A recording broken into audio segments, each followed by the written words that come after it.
Hey guys, tonight we're stepping into the cold stone silence of a world that's just about to change forever. The year is 1347 and you're standing near the docks.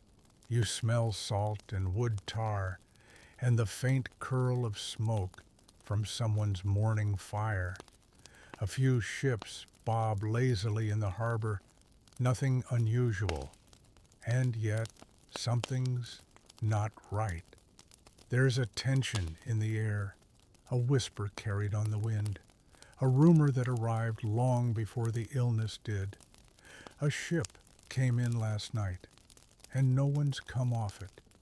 You can't quite explain why, but your skin feels tighter today, like your body already knows something your mind doesn't. So, before you get comfortable, take a moment to like the video and subscribe, but only if you genuinely enjoy what I do here. And if you're still awake enough, drop your location and local time in the comments. I love seeing where and when people drift off. Now, dim the lights, maybe turn on a fan for that soft background hum. And let's ease into tonight's journey together. You watch from the edge of the market as a priest walks past, holding a thick, heavy Bible that looks like it hasn't been opened since the last famine. People nod as he passes, not out of respect, but out of habit. Eyes follow him uncertain. It's been a hard harvest. Again, the rats are bold. The wheat was low, and now, these ships. The whispers started in Sicily. A merchant ship, they said, dragged in from the east. Everyone on board was dead or worse. Some stories claimed demons came out of the sails. Others said the crew coughed blood and blackened at the tips like burned parchment. You'd laugh if it didn't sound like something your grandmother used to warn you about back when she still believed the stars controlled your humors and that garlic tied to your wrist could save you from evil dreams.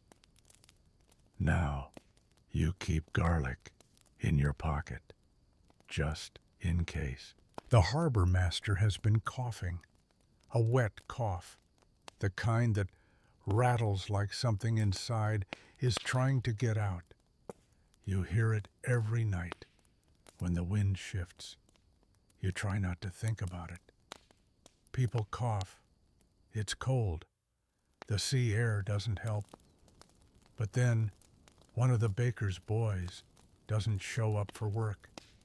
And someone says the local tanner hasn't been seen since Tuesday. And a bell rings where no bell should. Not the church bell, not the market bell, a handbell. The kind the sick carry, the kind you ring when you want people to know you're coming so they can run. Mainstream historical fact.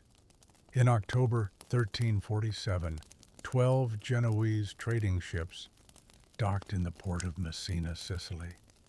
They'd returned from the Black Sea, and what they carried changed Europe forever. Almost everyone on board was dead. The few who were still alive were covered in mysterious black boils and dying rapidly. The city tried to send the ships away, but it was too late. The plague had landed, and, like all great tragedies, it started quietly. You wake up the next morning and notice how few people are on the streets. The fishmonger's stall is empty. The flower seller, the one who always sang badly under her breath, is gone. Instead, there's a new smell, not sewage, not salt, something meatier, spoiled, but not quite from the market. You walk faster. You hear the word plague before you know what it means. It slides into sentences like a curse. The older folks use it like punctuation. God preserve us from plague, or better to lose a sheep than die of plague. You ask your uncle what it is. He laughs once, just once. Then he tells you the story of the spotted child who came from the east, and how nobody heard his voice after that. You sleep restlessly now. Every creak of the floorboards makes your heart twitch. You wrap your blanket tighter and dream of ships floating through fog, manned only by shadows. Fringe, tidbit. Some towns in Europe, upon hearing rumors of plague ships, ordered lookouts posted at high towers to scan the horizon. If sails appeared that weren't expected, fires would be lit to signal other cities down the coast. It didn't always work, but in one Welsh village, a child lit the fire himself when his father, the watchman, collapsed. The boy became a folk hero for a week. He died the following month. Some people remember him. Most don't. You start keeping a pouch of herbs under your pillow. You mix rosemary and thyme, just like the old midwife showed you when you were sick as a child. She called it a sickness charm. You call it insurance. The world is shifting. You feel it in your teeth, in the quiet. The city still bustles by day, but it's the wrong kind of bustle. People move too fast. They avoid eye contact. Doors are shut tight now. Fewer dogs bark. Fewer windows open. And that ship, still in the harbor, still swaying, still silent. You think maybe if you don't look at it, it will leave. But the wind shifts, and the smell reaches your street. You gag before you know why. Because suddenly you understand this isn't just sickness. This is something older. Something with a name so ancient you've forgotten how to say it. But your bones remember, and they tell you to run. You wake to the sound of bells. Not church bells calling for prayer, but handbells, soft, lonely rings, echoing through the alleys like someone trying not to be heard. One ring, two rings, then silence. Another ring later, further away. It's the kind of sound that makes dogs stop barking, the kind that makes children stay under blankets. And for once, you do the same. But curiosity, as it always does, wins. You peer through the slats in the shutters and see two figures walking slowly. One carries a long stick and the other wears a black hood. They're not from your street. You've never seen them before. The stick taps the ground in rhythm with the bell, tap, ring, tap, ring. Behind them trails a cart. The cart is covered in cloth. You know what's under it. You don't want to, but you do. The baker's shop hasn't opened in 3 days. Someone chalked a red X on the door. No one asks why. You assume it means they've left town, but no one's seen them leave. A woman stands across the street muttering the Lord's Prayer over and over, her apron still dusted with flour. Later that evening, the cart comes again. It stops in front of the baker's door. This time, no cloth. You see them carry out shapes wrapped in blankets. One small, one large, one unmoving, with a hand sticking out. You don't remember going back inside, but you wake up on the floor with your hands over your ears. Your ears are ringing, but no bells sound now. Your neighbor says the devil travels on rats. You want to believe she's wrong, but then you start seeing them fat, twitchy things with eyes like polished coal skittering under doors and across pews. They move fast and fear nothing. One of them pauses and looks at you like it's sizing you up. You shoo it, but it doesn't run. Some people say it's God's punishment. Others blame the air. The air is poisoned. The miller declares, holding a cloth over his face, soaked in wine. He doesn't drink it anymore. Says the alcohol will protect him. You try it. The cloth smells sweet, then sour. You cough. It does nothing. You hang a sprig of lavender around your neck, just in case. Everyone has their charm now. Garlic salt, burnt feathers, bloodletting tokens, iron keys tied to belts. One boy even carries a frog in a jar. Says it'll take the sickness into itself. A week later, the frog is dead.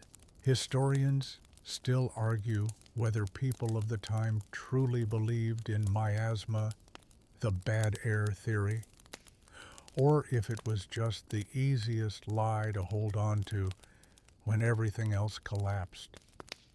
Maybe people did think a breeze could kill, or maybe it was easier to blame the wind than your own friends, your own food, your own skin. You hear of a village 3 hills away that's disappeared, not burned, not buried, just silent. No smoke from chimneys, no figures in the fields. You pass through on the way to market and see plates still on tables, laundry frozen mid-fold on the line. A dog whines inside a barn, the only sound that remains. You leave without taking anything, even though your hands ache to grab the salted meat from the kitchen shelf.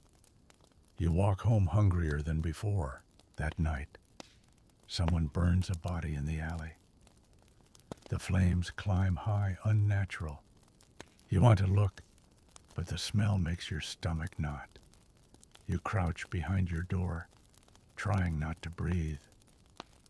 The fire crackles, and something hisses.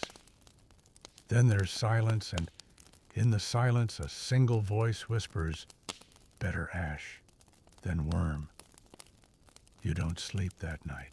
Quirky detail. A few towns in the Alps started building plague towers, tiny stone huts, just big enough for one person, with slits in the walls for food to be passed through. If someone in your family showed symptoms, they'd go into the tower, and if they didn't come out, well, no one went in after them. Some of these towers still stand, just stone and moss now, but full of old breath and older fear. You consider leaving the city, but you don't know where to go. Word is, the countryside's worse. Farmers are dying, mid-plow, whole fields abandoned. Grain rots on the stalk. Wolves return to places they left decades ago. One man tried hiding in a well, said the plague couldn't go underground. They pulled him out 3 days later, raving about angels in the mud. You don't ask what he saw. You light a candle, not for prayer, just for light. Because tonight the stars feel too far away. And you want to see your hands just to know they're still warm. You hear the hinges groan as the city gates close, not just at night anymore. All day they creak shut, behind carts loaded with hay, herbs, and now bodies. The guards don't speak much. They wear scarves over their faces and carry long poles to keep people at a distance. If you try to pass too quickly, the pole taps your chest like a warning. No words, just metal against cloth. A boy near you once pushed past. He didn't get far. Now you hear his mother sob through the wall, some nights, soft and high like a bird with a broken throat. You don't leave the city anymore, not by gate, not by dream. Instead, you learn to make walls, your world. The mayor's decree comes in the form of a man yelling on a crate.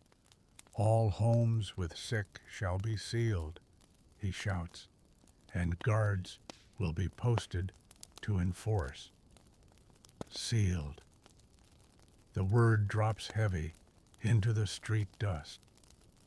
Sealed means you stay in, whether you're healing or dying, whether you have one cough or none at all, whether you're 10 or 70. If someone inside shows signs, they board your door shut. Your house becomes your coffin before you ever stop breathing. One family down the street argues. The father swears his daughter only fainted from the heat, but the guards already hammering planks across their door. The last thing you see before it's closed is the girl's face in the window, pale framed by lace, looking out like she's already become a ghost. You try to do what people call normal. You sweep your floor, you boil water, you mend your sleeve, but you avoid the mirrors. Something in your face has changed. Not just the lines or the eyes, but the way your reflection moves when you don't. It's probably just nerves. Probably. Your uncle says you're being dramatic. Then he forgets your name. Then he forgets his. Then he sleeps too long. You stop checking if he's breathing. Stay inside becomes the only advice anyone gives, which is funny because most people don't have the kind of home where inside is safer than out. Your neighbor's roof leaks. The wall in your bedroom smells like mold. Some families huddle under stairwells and behind taverns, counting coins and coughs. One boy builds a tent out of old cloaks and calls it the safest castle in Christendom. You smile when he tells you. Then you find the cloak on the street 3 days later. The castle has fallen. People start using symbols, a bundle of rosemary on the door. This house has been blessed. A smear of ashes. This house has been burned. A white ribbon. Someone here survived. You think about painting one for yourself. Then you wonder if you're lying. Mainstream fact. Quarantine laws, as we understand them today, were first systematically applied during the Black Death. The word quarantine comes from the Italian 40 giorni, 40 days. Ships arriving in Venice were required to sit offshore for 40 days before anyone could disembark. Historians still debate whether this was based on medical reasoning, religious ritual, or just hopeful guesswork. But the numbers stuck. You're not in Venice. You're in a much smaller city with far less wine and far worse luck. But someone starts counting days. You scratch them on the inside of a cupboard door.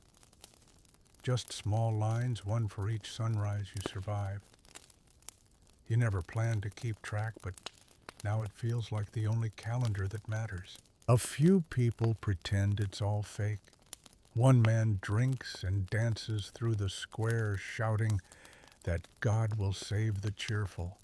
You watch him every day, same hour, same tune. Then one day, the tune stops. The dancing doesn't. His body twitches oddly now, like he's still trying to waltz after death. A merchant nearby finds a loophole. He sets up a rope system from his window to yours, ties small baskets to it.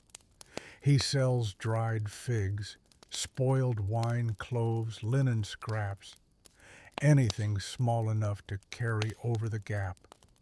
He won't speak to you, but he'll nod.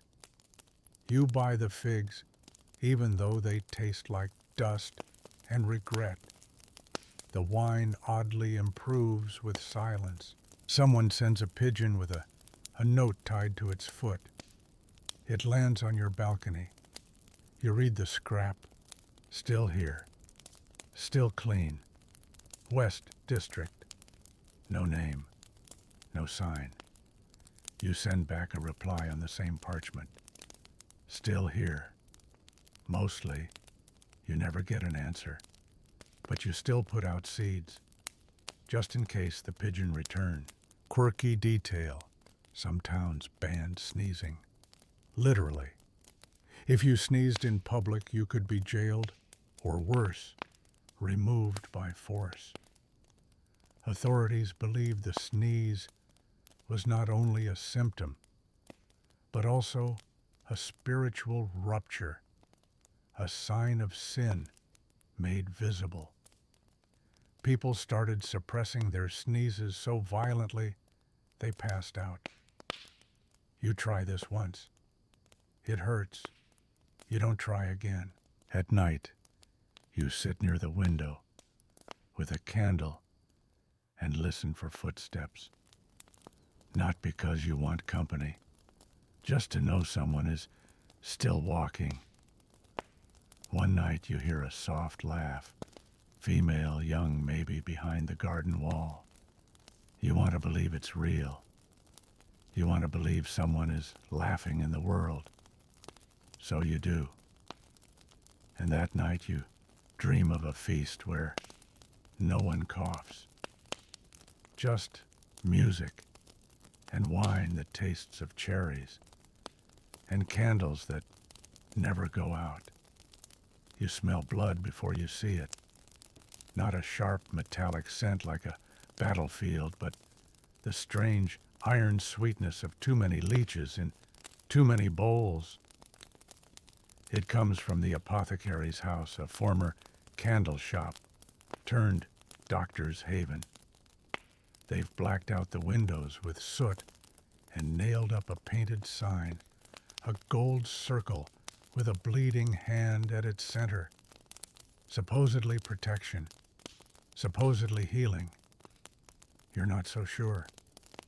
Inside, everything looks red, gloves, red sheets, red jars, lined in rows. One contains a preserved frog, another something that used to be a tongue. On the counter there's a list of symptoms scrawled in Latin, though no one seems to bother reading it anymore. You ask about a cough. The apothecary gives you a vial and a warning. Drink before sleep. Don't look in the mirror after. That night you drink it. You dream of knives and salt, and your own voice asking questions you don't remember thinking. The next morning, you feel better. Not healed, not healthy. Just a little quieter inside. And then you see your neighbor walk out with a poultice stuck to her chest. She says it's made of boiled onions, crushed toads, and powdered emerald. Her cough's gone. You think maybe the toad helped, or maybe it's fear that's left her breathless. Either way, you don't ask for the recipe. You try a bloodletting next. not because you believe it, but because everyone else is doing it. The barber surgeon wears an apron that was once white, now marbled in streaks of rust. He doesn't ask your name, just gestures to the chair. You sit. He straps your arm. Out comes a blade small and crescent-shaped, like the moon carved from grief. It stings, but not as much as you expect. Blood trickles into a bowl. You watch it swirl. He says it'll rebalance your humors. You don't feel balanced. You feel dizzy. But you walk home with a bandage and a story which is more than some people get these days. Mainstream fact. Bloodletting was based on the ancient Greek idea of the four humors: blood phlegm, yellow bile, and black bile. If any one of them became too abundant, it was thought illness would follow. Doctors believed that opening a vein could correct the imbalance. This practice persisted for centuries, even after the plague, despite its questionable effectiveness. Historians still argue whether its popularity stemmed more from tradition or from sheer desperation. Another day, another method. Someone swears by crushed sapphire dissolved in vinegar. Someone else rubs cow dung on their temples. Your cousin boils wormwood and honey and calls it God's tea. You sip it. It tastes like regret. Still you keep trying things. A charm made of dried bat wings. A prayer sewn into your sleeve. Sleeping only on your left side. Sleeping not at all. A local priest begins offering sin purging. It involves confession fasting and oddly licking a carved wooden spoon. He says it draws the evil out through the tongue. His parishioners line up. You pass by and see one woman kneeling, spoon pressed to her lips, eyes rolled back. She dies 2 days later. Her husband says she died purified. You're not so sure. One night a traveling doctor comes into town. He wears a mask shaped like a bird's beak stuffed with rose petals and sage. He moves like a shadow, never fast, never loud. And his boots don't seem to leave footprints. Children call him the feathered ghost. He sets up shop in a wine cellar and hangs a lantern outside. If the light's red, he's inside. If the light's out, he's vanished. You visit him once. He listens without speaking, then hands you a pouch of herbs and a mirror. Look into it at dawn, he whispers. If your eyes are not your own, stay inside. You forget the pouch on your shelf. You never use the mirror. Some things are better unseen. Quirky detail. One peculiar cure from medieval France involved roasting a live chicken, strapping its still warm carcass to the buboes on your neck or groin, and chanting a psalm backwards. People believed the chicken would absorb the illness. Whether this worked is unlikely. But some say the heat alone soothed the pain. Chickens were in short supply either way. You start to notice patterns. Those who live near water seem to do better. Those who sleep near smoke less so. Children bounce back fast until they don't. The elderly fall quietly. The healthy fall quickly. The rich lock themselves in marble halls and sometimes die without anyone to hear them. You wonder which pattern you belong to. You hope it's one with an ending. Your aunt sends word of a healer in the hills, a woman who uses fire and salt and never speaks aloud. They say she once boiled a snake into tea and cured a bishop. They say she can see death in people's teeth. You want to go, but you're not sick. Not yet. And visiting a healer is admitting you're halfway to the grave. So, you stay, and keep the herbs by your bed, and watch for rats in the corners, and whisper your name every morning just to make sure it still sounds like yours. One day someone leaves bread on your doorstep. It's warm, fresh, wrapped in clean cloth. No note. You stare at it for 10 minutes before touching it. Then you eat it slowly, tear by tear, wondering who still remembers kindness in a world wrapped in ash. You don't know who left it. But that night, you sleep better. And in your dreams, the world smells of bread and rosemary. And nothing hurts.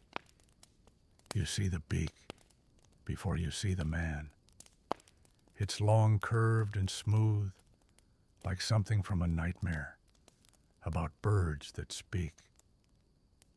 The mask looks like it was carved from bone, though you suspect it's just stiff leather. Small glass lenses sit over the eyes, and through them, 2 pinpoints of shadow stare back at you. The entire figure is dressed head to toe in black robes, gloves, boots, and a wide-brimmed hat like death itself, decided to audition for a church play. Children whisper that if you hear a knock and then silence, it's him.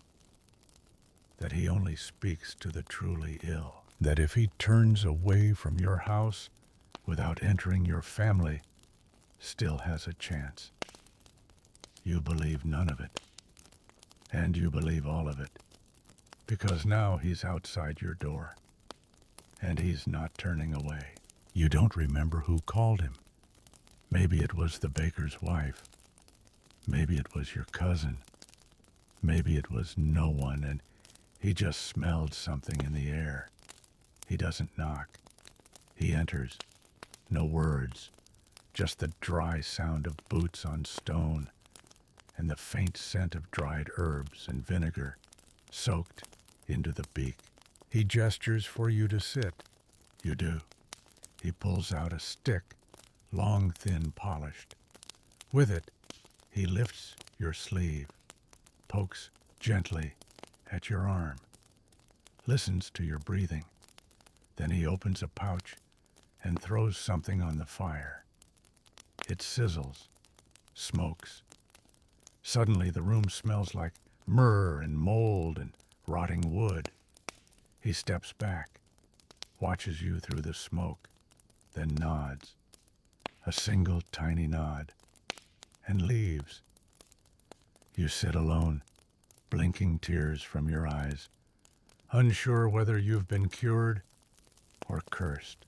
Mainstream fact: the plague doctor outfit, now iconic, was designed in the 17th century, long after the initial Black Death, but it draws from earlier practices.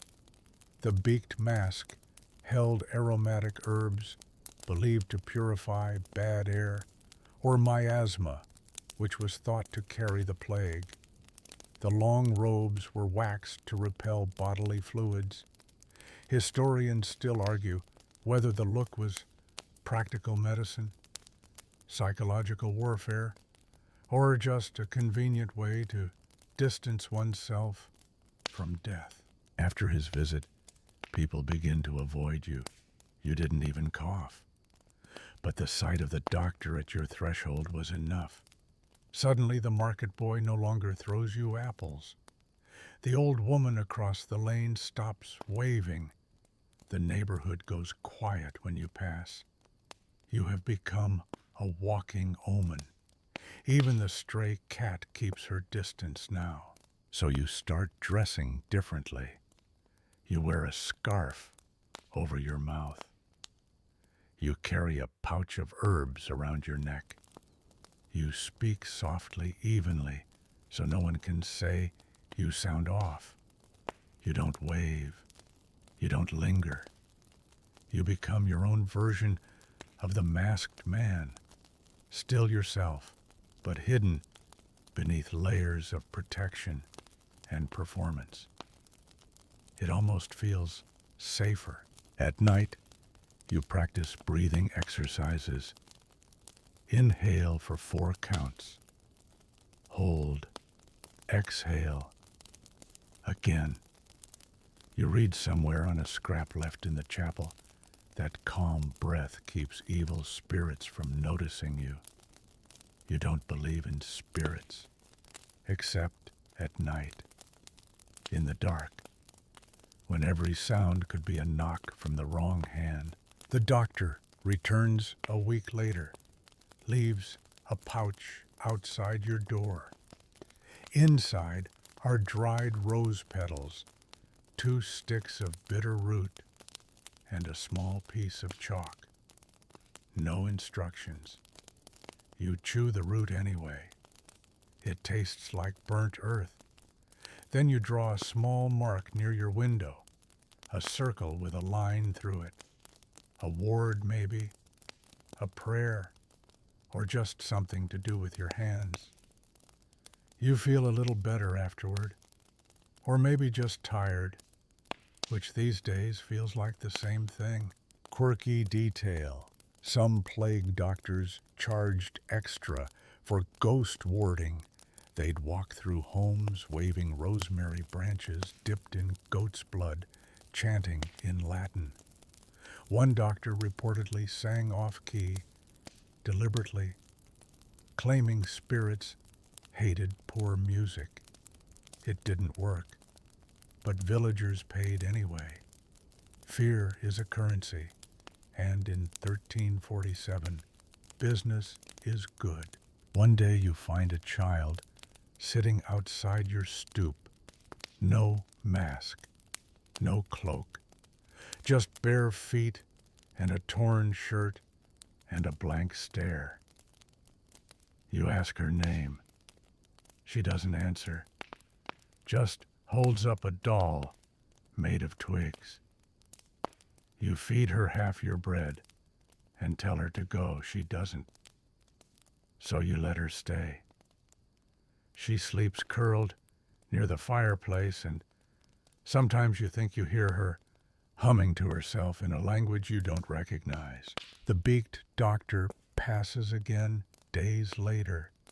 He pauses in front of your house, looks down at the girl, then at you, then moves on. No nod this time. You're not sure if that's good or bad. But the girl hums again that night, and you sleep easier. You begin to notice patterns in the doctor's visits. He only walks during certain hours, between second bell and dusk. He never enters the same house twice. He never touches the same object twice. He only looks up if someone is crying. You try not to cry anymore. You dream of him one night. Except in the dream, the beak is gone, and the face underneath is your own, looking at you like a mirror, whispering something through stitched lips. You wake up gasping.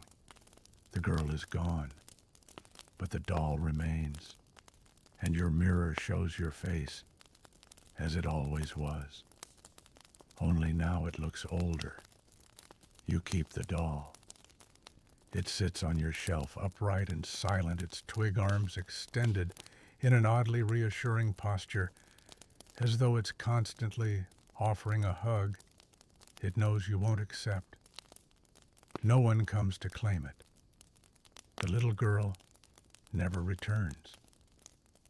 You ask around, describe her clothes, her face. No one recognizes her. Some say she was a ghost. Others say she was death in disguise, testing your kindness. You keep the doll anyway. Somehow it feels like protection. More houses are marked now. Black X's scrawled across wooden doors, sometimes in ash, sometimes in tar, sometimes in blood. You've seen a man paint one with his own hand fingers trembling. He kissed the wood after, then sat on the steps and waited. By nightfall, the door was gone. The whole house was gone. Not by fire, just empty, abandoned by its own architecture. You wonder if grief can unbuild a home. You try not to look at the X's anymore. You try not to listen when the carts come. But the wheels squeak and the bells clang, and the smell follows them like a second shadow. One morning, you wake up to silence, and somehow it's worse. Because silence means they've run out of people to collect, or that no one dares ring the bell anymore, or that the dead have started to carry themselves away. You don't know which is worse. Mainstream fact. During the height of the Black Death, entire cities experienced infrastructural collapse. In places like Florence, Venice, and Paris, there were not enough people left to dig graves or transport bodies. The mortality rate in some areas reached over 50%. Historians still argue whether these figures are accurate or exaggerated by chroniclers overwhelmed by the scale of loss. What remains undisputed is this society came perilously close to disappearing into its own silence. You decide to go walking, not far, just to the edge of the river.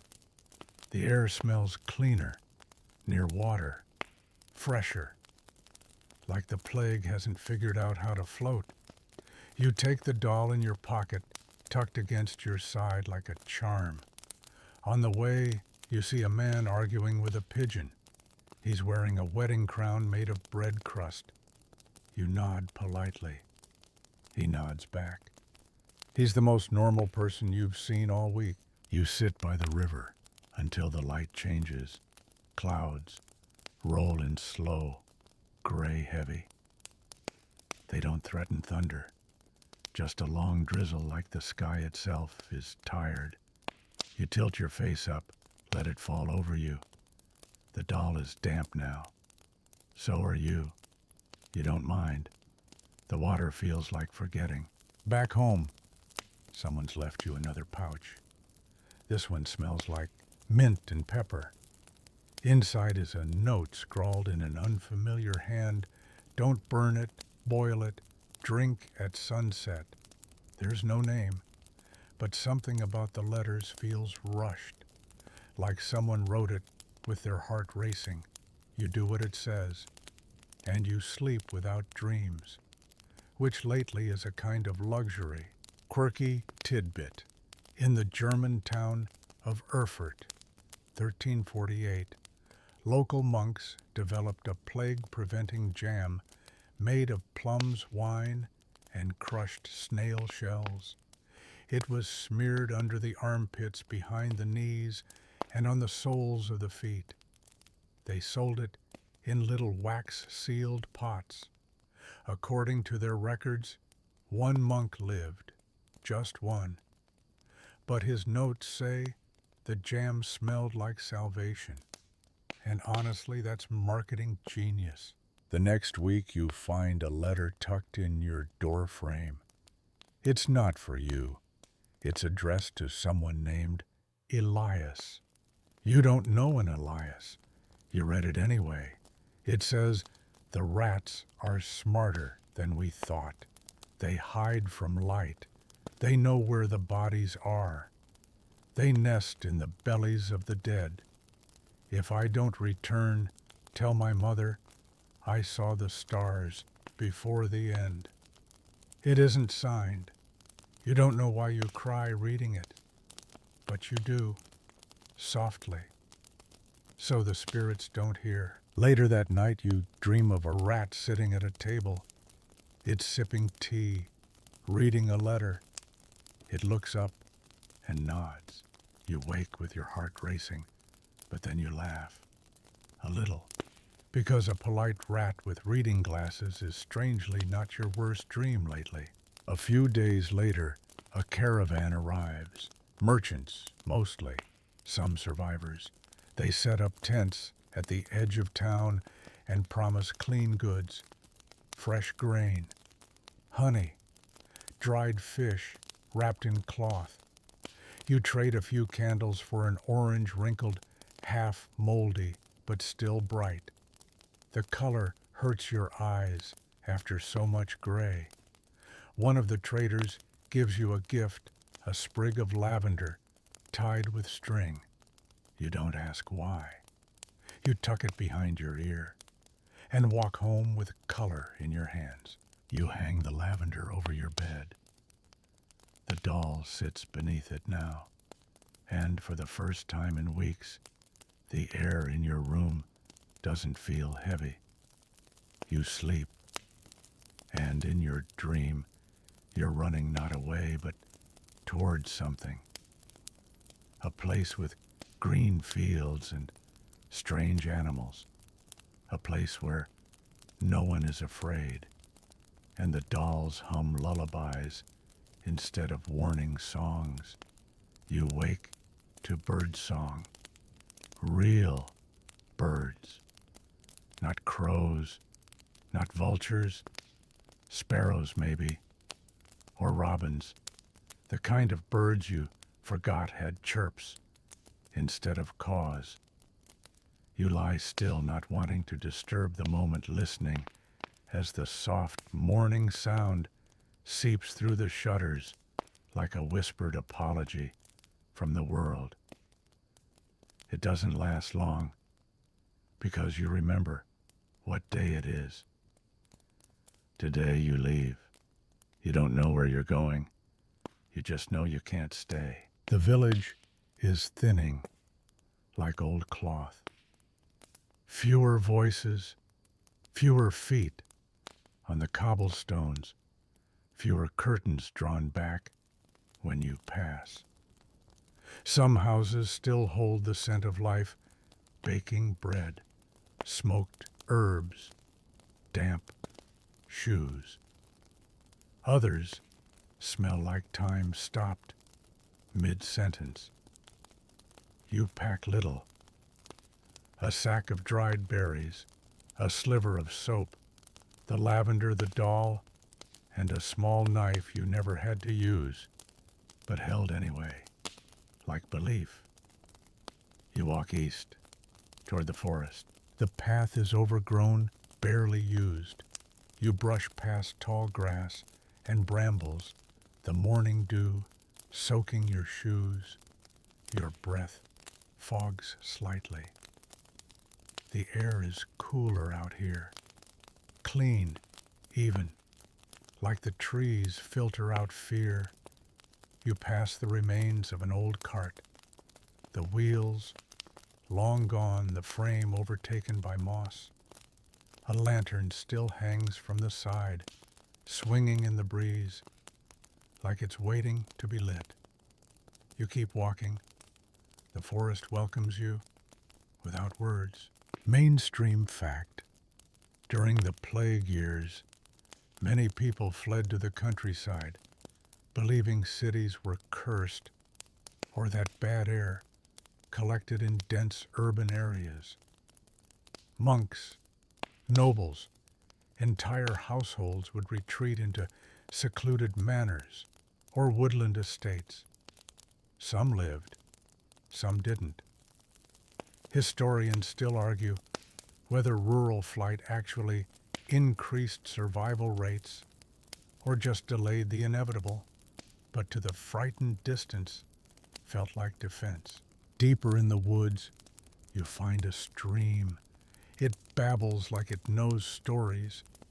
You sit beside it, drink from your cupped hands, and Watch the surface ripple around you. A leaf floats past, spinning gently. Then another. You imagine them carrying messages from people you'll never meet. Maybe someone upstream also left a village. Maybe they've carved symbols into bark just like you start to now. Your mark is simple, a circle, a vertical line, and two tiny dots. Eyes, a spine, a memory. You sleep under a tree that night. No blanket, just your sack as a pillow, the doll tucked close to your chest. The forest doesn't creak or groan the way towns do. It breathes, slowly, softly. You match its rhythm until you sleep. In your dream, you see a cottage. It has a crooked chimney and light in the windows. Inside, a woman stirs something in a pot, humming under her breath. You can't hear the song, but you feel it in your bones, like warmth, like broth, like childhood. You wake with your hand outstretched and follow the direction it points. After 2 days of walking, you see smoke. Not thick black panic smoke, but thin, gray steady, like a cooking fire. You approach cautiously. Branches crackle under your feet. Birds quiet. Then you see her, a woman, perhaps 50'd hair tied in a braid apron, dusted in flour. She stands beside a stone cottage, slicing roots into a wooden bowl. She doesn't look surprised to see you, just nods and says you're late. You laugh, unsure why. She doesn't, just waves you inside. The air smells of thyme and onions and something vaguely sweet honey or dates or the past. You sit by the hearth. She hands you a mug. Herbal bitter, perfect. No names exchanged, no questions, just quiet and soup. Quirky tidbit. Across plague-ridden Europe, tales spread of herb women or widow witches, solitary women who survived while entire villages died. Often midwives, herbalists, or healers, they lived alone near forests and were both feared and sought after. Some say they never caught the plague because they knew which herbs to burn, which teas to drink, which spirits to appease. Others say they simply kept their distance, and their knowledge of nature did the rest. That night you sit by the fire while she grinds something in a mortar. She hums the same melody from your dream. It stops your breath. You say nothing she doesn't notice, or pretends not to. You sleep in a corner, warm and unafraid, for the first time in you've lost count. In the morning, she gives you a pouch. Inside, dried sage, a polished stone, and a folded piece of paper. Don't open it till you're alone again, she says. You nod. She turns back to her roots. You leave and walk deeper into the forest. The doll rides in your bag as always. Its silence feels like company now. That evening, you open the paper. One word. Remember. You fold it back up and tuck it near your heart. Whatever happens next, at least someone thought you were worth remembering. You walk for hours without seeing a soul. Only the trees speak to you now, in slow creaks and rustles, and they don't ask anything in return. Their patience is generous. You begin to name the ones you pass. Crooked elm becomes elbow. The tall pine with missing bark is shy, and the twin oaks that lean toward each other like gossiping aunts, you call them the sisters. You start to think trees might be smarter than people. They know when to be still, they know how to grow quietly and die with grace. The path vanishes, but you keep moving. You walk not toward a destination, but away from everything that used to be. You don't know how far the plague has reached. You don't ask. There's no one to ask. You keep your feet dry, your hands clean, your food wrapped tight, and each night you boil the herbs from the pouch, even if the water tastes like river mud and memory. You tell yourself it's medicine, even if it's just hope in a cup. Mainstream fact. Many people believe that aromatic herbs could ward off plague. Doctors wore beaked masks filled with sweet-smelling flowers or vinegar-soaked sponges, hoping to purify the air. Families hung bunches of rosemary, marjoram, and sage above doorways. One popular Four Thieves vinegar was rumored to prevent sickness when rubbed on the skin, its exact recipe still debated by historians today. But some mix of garlic, lavender, and cloves always features. Historians still argue whether any of it worked, but when nothing else made sense, smell became faith. One afternoon you find a fence. Wooden slats roughly hammered a boundary between this part of the world and something else.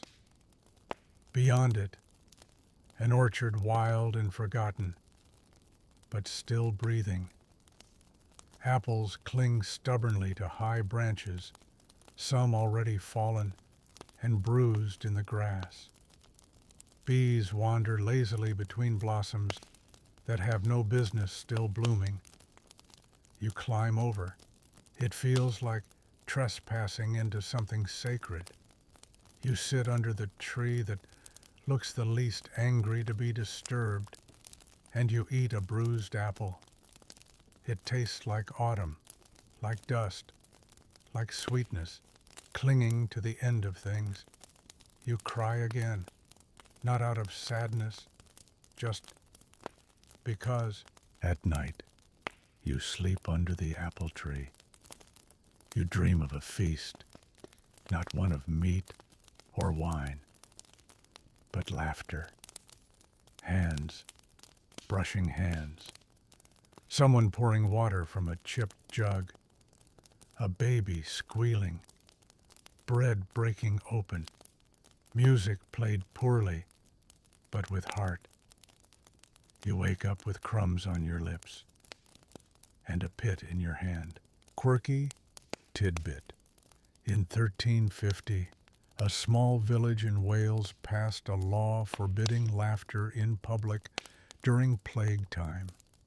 It was believed that joy might offend the spirits of the dead or draw attention from jealous ghosts. So, children were taught to smile quietly. Weddings were held in whispers, and even stories were told with lowered voices. Somehow that law stayed in effect for almost 3 years. You wonder how many people forgot how to laugh properly by the end of it. You wonder if you've already forgotten too.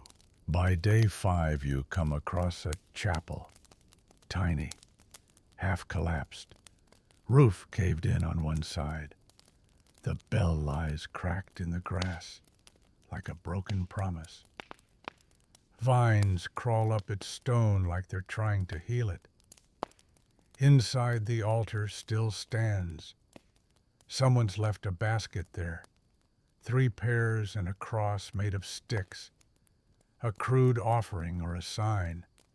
Either way, you don't touch it. You just kneel beside it and breathe. Not a prayer exactly, more like a long sigh in the direction of whatever might be listening. You stay in the chapel that night. The walls keep out the wind. You light a small fire with twigs and bark, careful not to disturb the offerings. The doll rests beside you, and you swear its head tilts a little more toward the fire.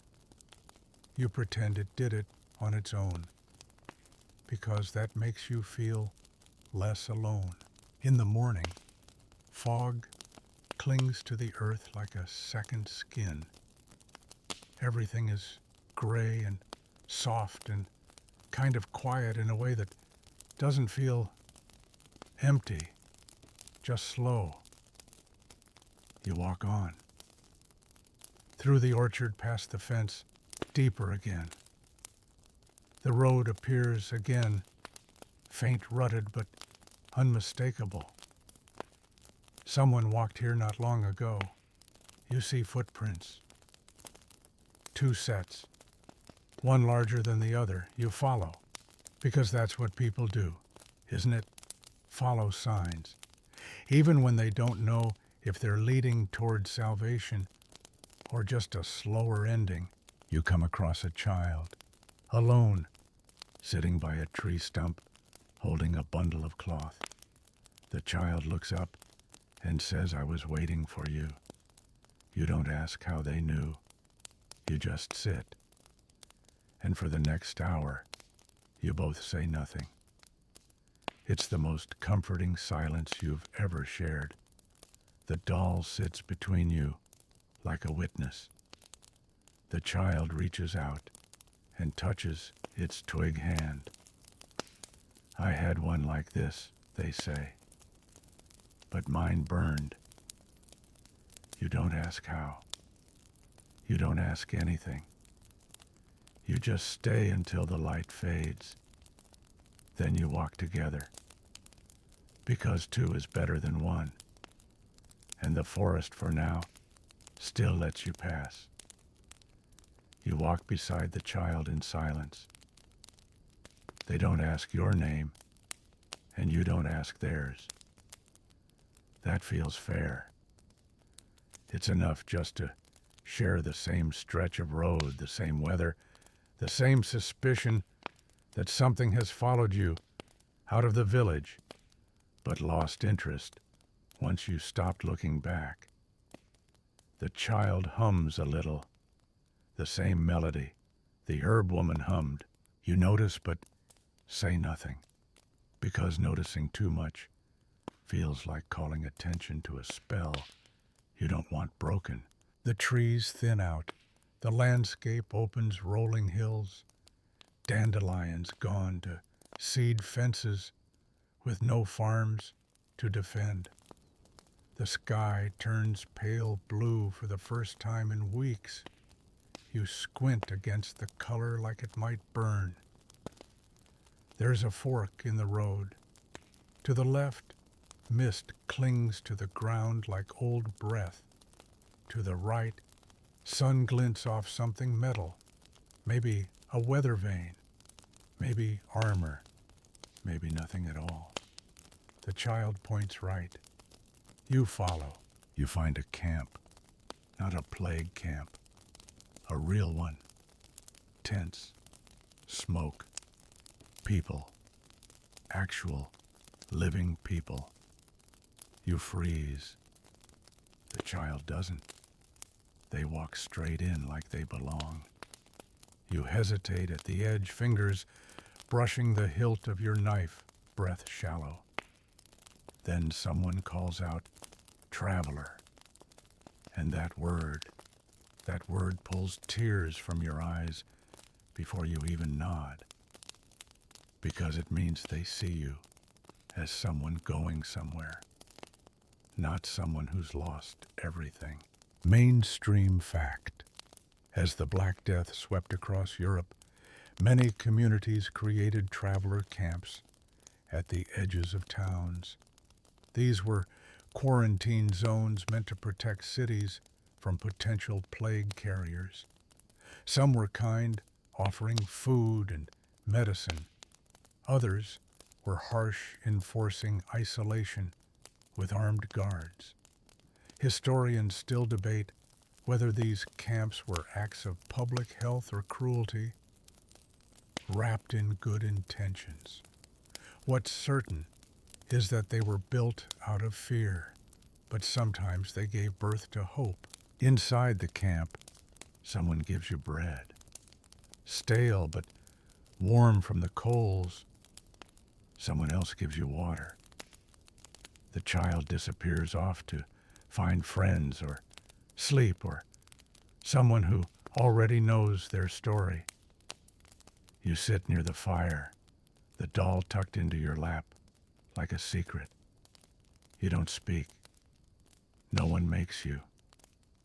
It's the kind of place where silence doesn't mean neglect, it means understanding. At dusk, someone plays music. Not well. A lute, maybe, or a dulcimer.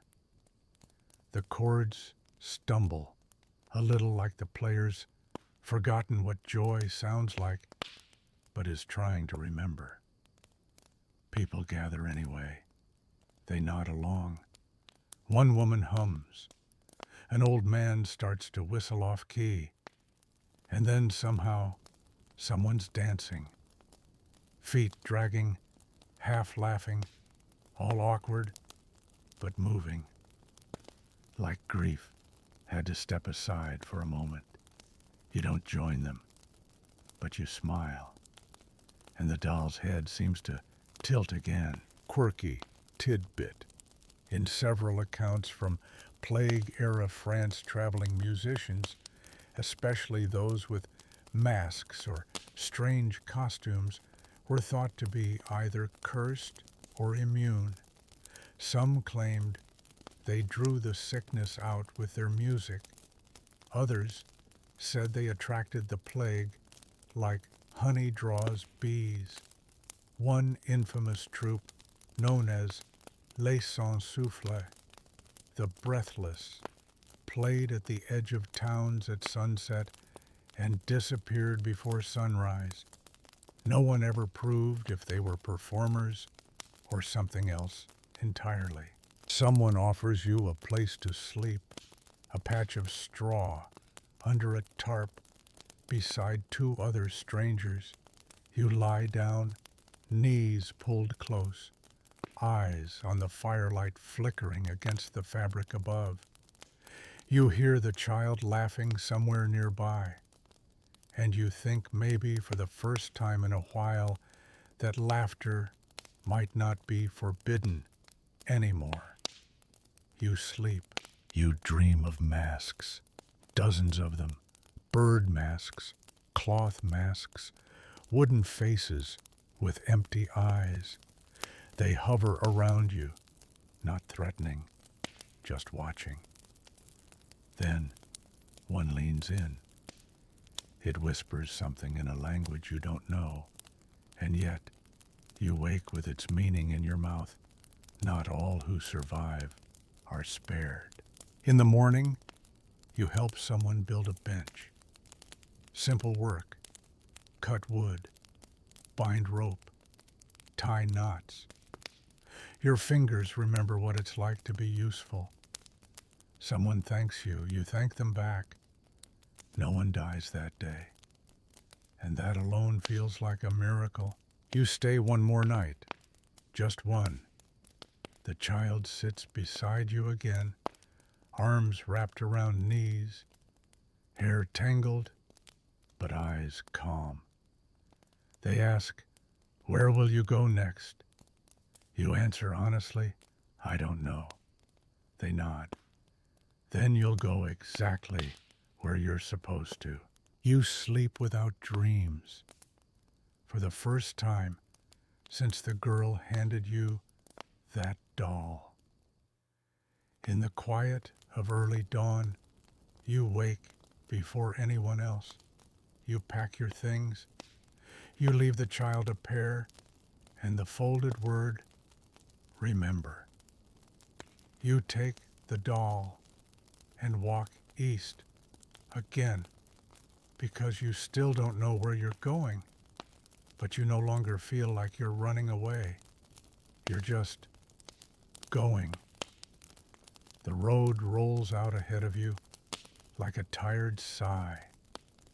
No maps, no milestones, just dirt and sky, and the sound of your own feet tapping out a rhythm older than language.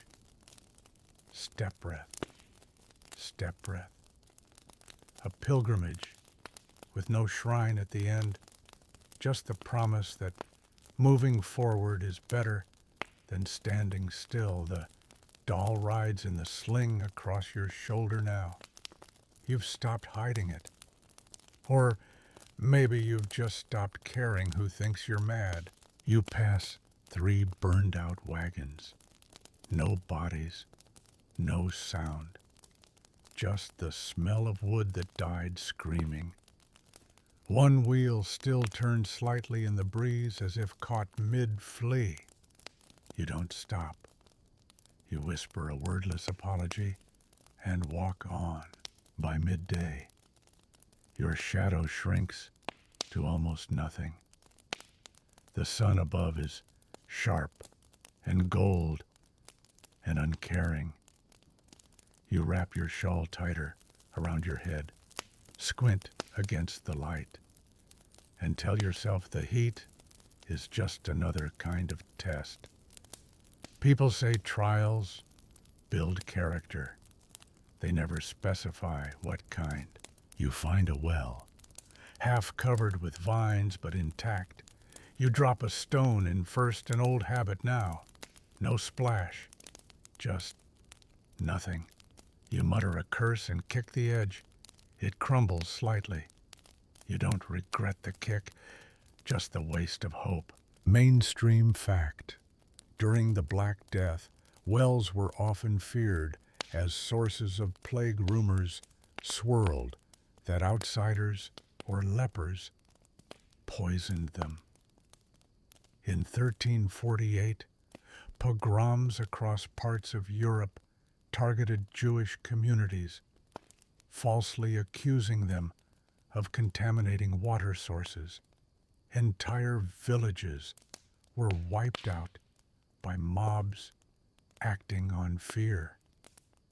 Historians still argue over whether this panic was orchestrated by political leaders or simply mass hysteria, fueled by grief and superstition. Either way, wells became more than water. They became battlegrounds of blame. As you walk again, you hear something strange. Laughter, sharp, brief, out of place.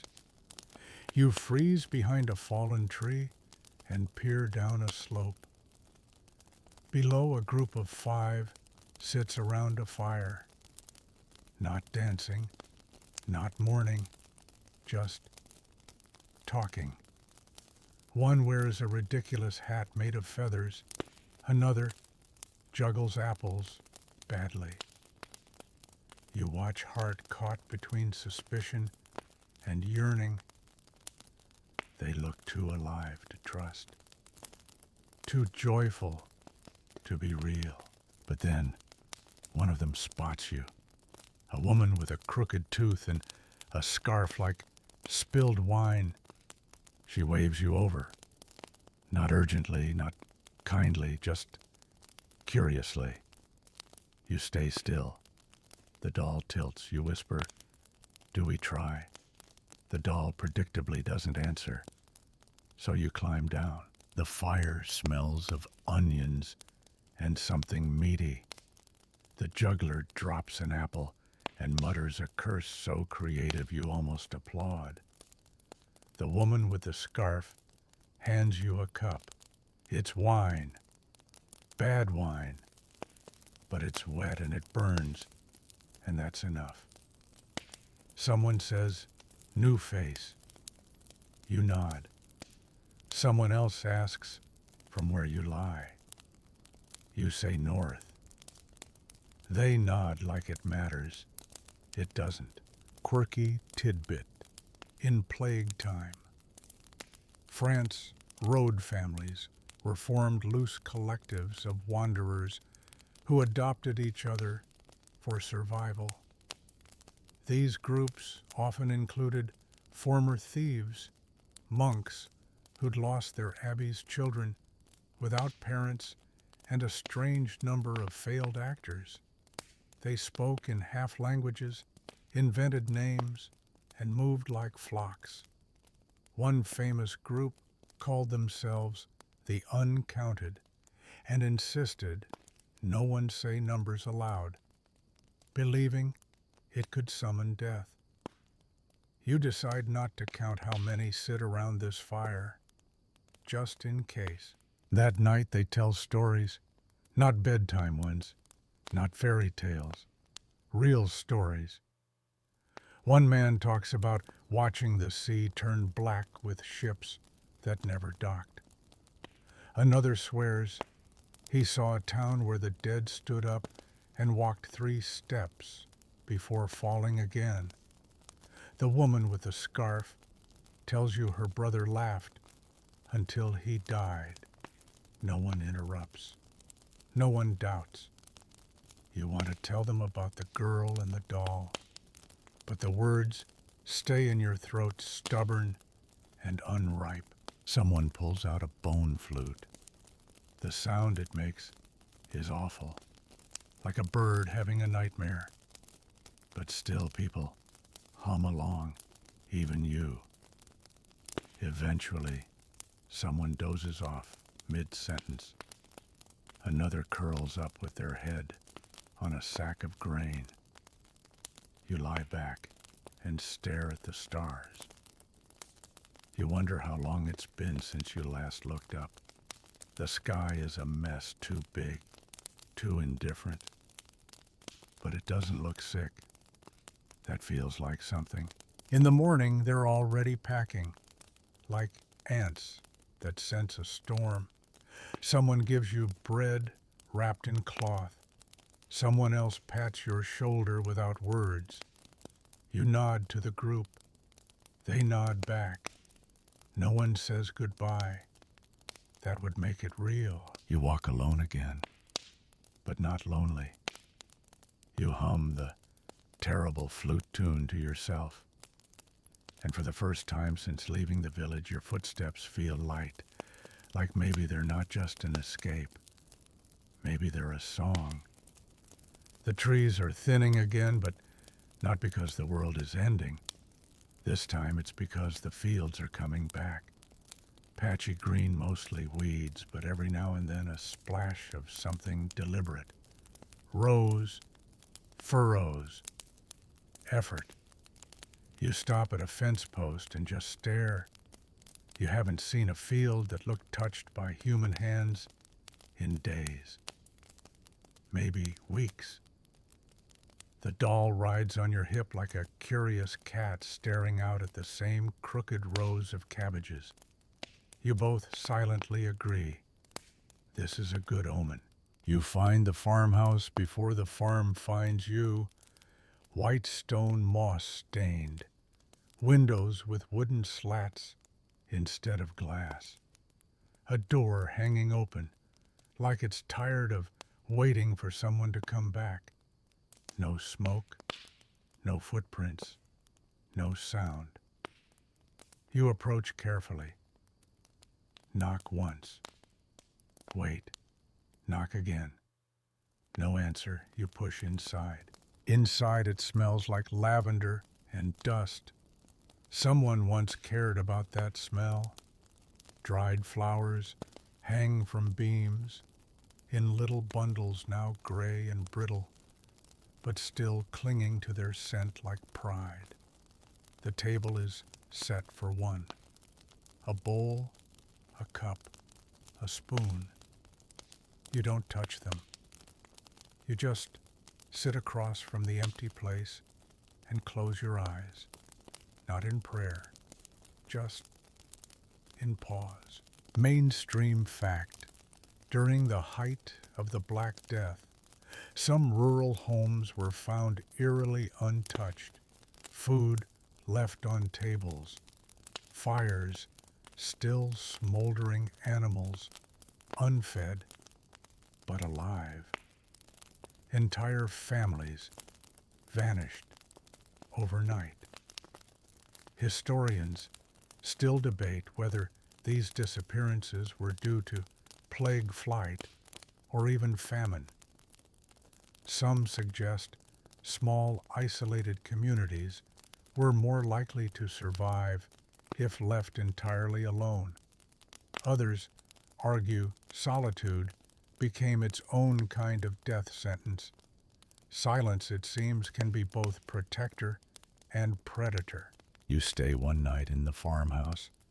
You light a fire in the hearth, careful and small, and cook the last of your dried beans. The flames crackle politely. The shadows mind their manners. You sleep in the bed, upstairs, under a quilt that smells faintly of goat and lilac. The doll lies beside you, tucked into a dent in the pillow.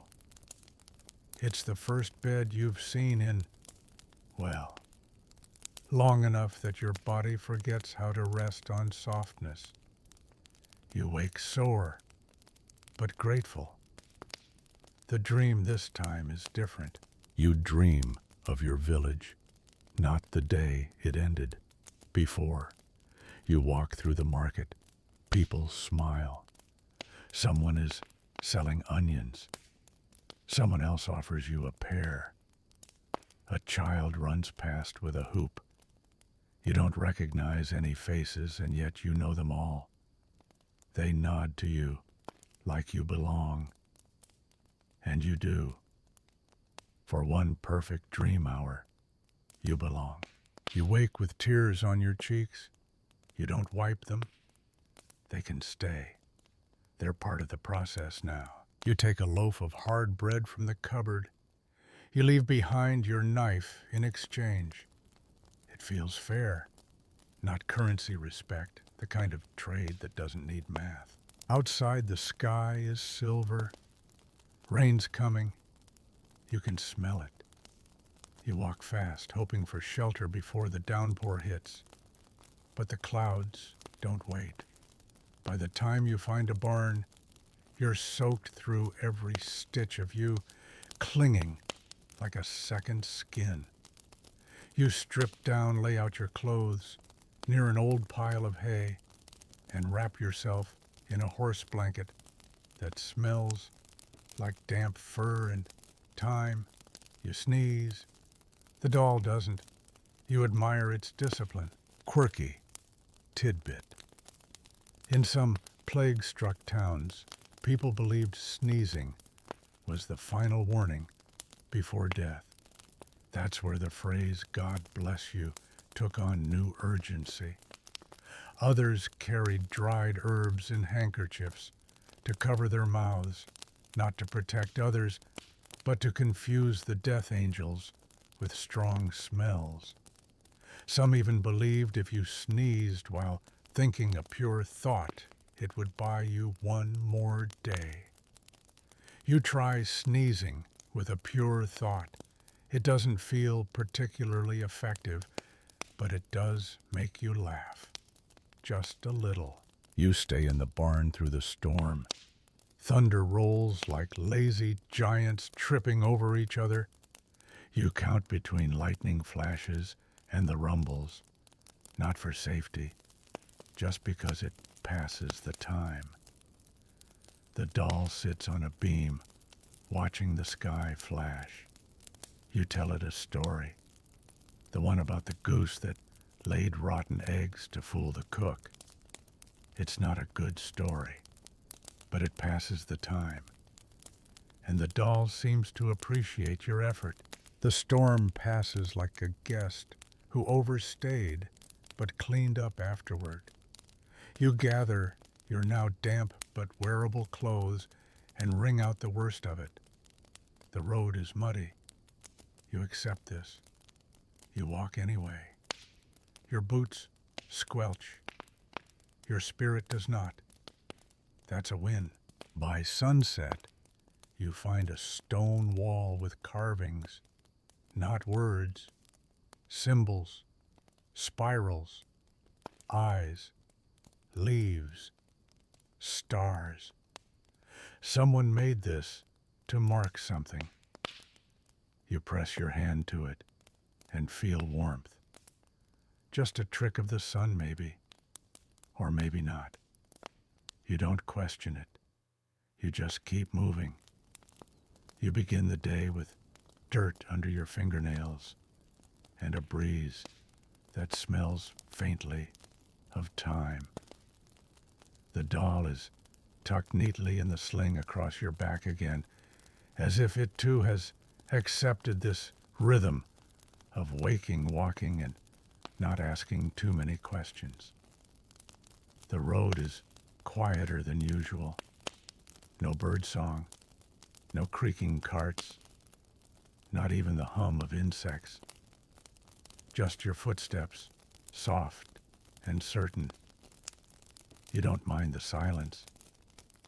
It feels earned now. A hill rises in the distance, gentle and grass-covered, like a shoulder. The earth forgot to shrug. At the top you spot it, a figure, still, waiting. You hesitate, of course. There's always hesitation these days.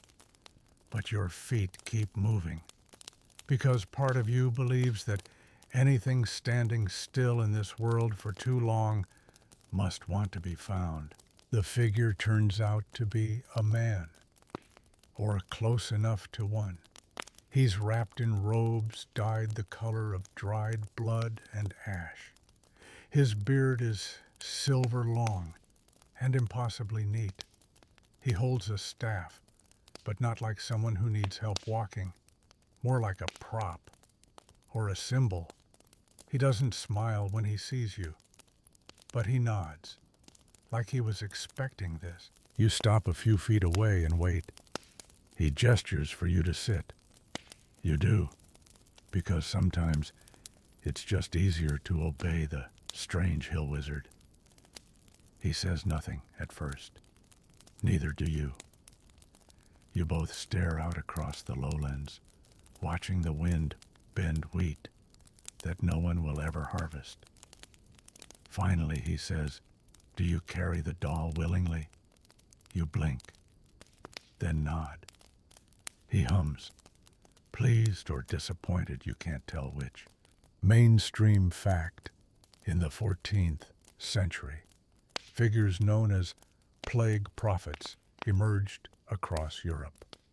Often eccentric, dressed in robes and carrying staffs or religious tokens, they wandered from village to village, offering cryptic warnings or strange blessings. Some were executed as heretics. Others became revered as saints. Historians still argue over whether they were genuine mystics mentally ill or early con artists exploiting mass fear. A few left behind journals pages filled with dreams, numbers, and drawings of eyes. Always the eyes. The man asks you where you came from. You give a vague answer. He doesn't push. He asks where you're going. You say you don't know. This time he smiles. You're already ahead of most, he says. Then quietly, there are fewer destinations left than people believe. You glance at the doll. The man follows your gaze. She chose you, he says, or you chose her. You don't correct him, because you don't know. He hands you a small vial. The liquid inside is thick and green, like moss melted down and bottled. Should you meet a door that doesn't open, he says, pour this beneath it, then knock. You raise an eyebrow, but take it. There's no cork, just a tight wax seal. He leans closer, and when she speaks, listen. You ask, the doll. He doesn't answer, just stands, dusts off his robes, and walks away, like his part in the story is done. You sit a while longer. The vial is warm in your hand. You don't know if it's magic or soup. Both seem equally likely these days. You tuck it into your pocket beside a rock shaped like a heart and a button you're certain isn't yours, and you start walking again. Quirky tidbit.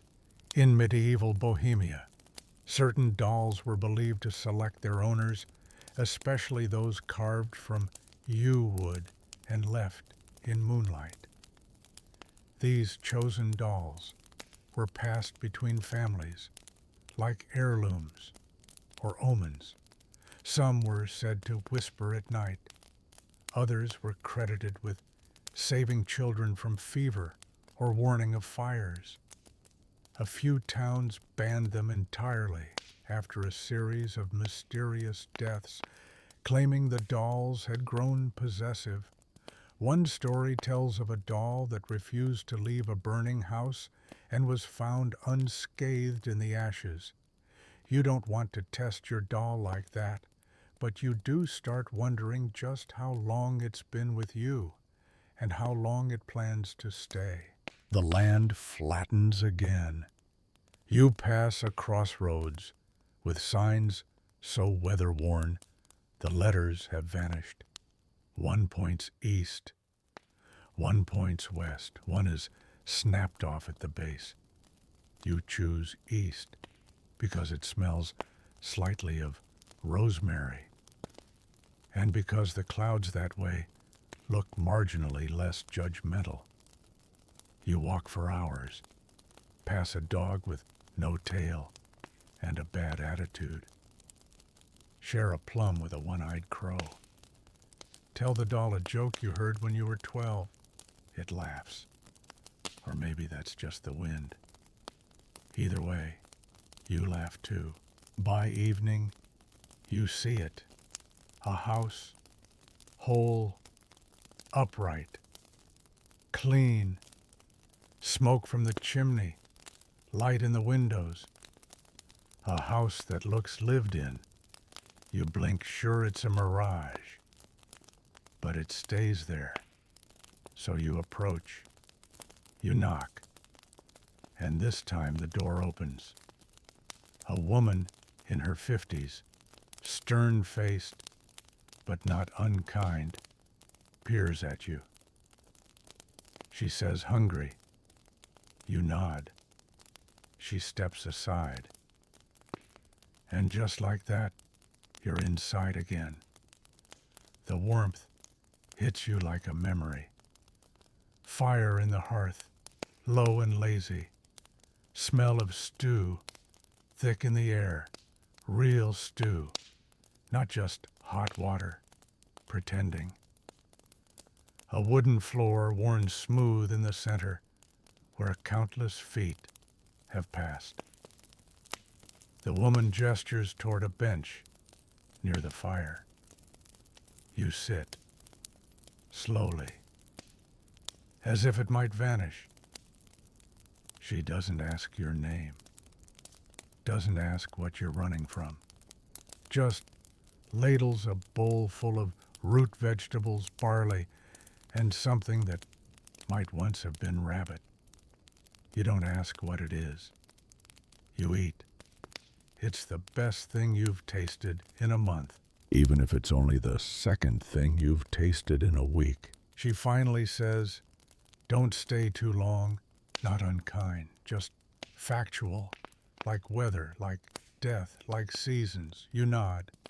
She sets a tin cup beside you, water clean. You drink and feel your body remembering how to be grateful. Later, you sit by the fire with the doll in your lap. The woman glances at it once, doesn't comment, just says, "They say some children never left." You don't ask her to explain. You both understand. There's a strange respect in the silence between you. Mainstream fact. In many villages during the Black Death, entire households would be found dead, parents and children together, sometimes with uneaten food still warm on the table. But there are eerie reports in several local records of homes where only the children survived. Some were found weeks later, feral and quiet, refusing to speak. Historians still argue whether these stories are exaggerated symbolic or rooted in scattered truth. What's undeniable is that death often skipped in strange patterns as if playing favorites, and those left behind carried the weight of being skipped. She lets you sleep in the loft. The mattress is straw. The blanket smells faintly of thyme and old rain. You lie back, close your eyes, and the firelight flickers through the slats above you. You dream of doors again, but this time they're already open. When you wake, she's already gone. Only the stew pot and an empty cup remain. A sign on the table reads, "One more day if you need it, but no more." You smile, because fair is fair. You stay till the sun hits noon, and then you leave. Not because you have to, because you're ready. The road curves south now. You walk through trees again, taller this time, older. Oaks that look like they remember you. Moss-covered stones like misplaced thoughts. The doll hums a tune, you didn't teach it. You hum along. Because why not? The world's gone mad. Might as well make it a duet. You pass a shrine. Small crumbling made of stacked rocks and feathers. No gods here. Just the idea of one. You leave behind a button. You take nothing, not even a blessing. Sometimes a place doesn't owe you anything. Sometimes it's enough just to witness. Quirky tidbit. Some medieval travelers left offerings at roadside shrines to lesser saints, invented ones, often unnamed, born out of panic and folklore. Saints of sore feet. Saints of lost directions. One Saint Pebble was worshipped briefly in 1351 after a man claimed a rock whispered the cure for fever to him in a dream. These saints rarely lasted, but their shrines lingered.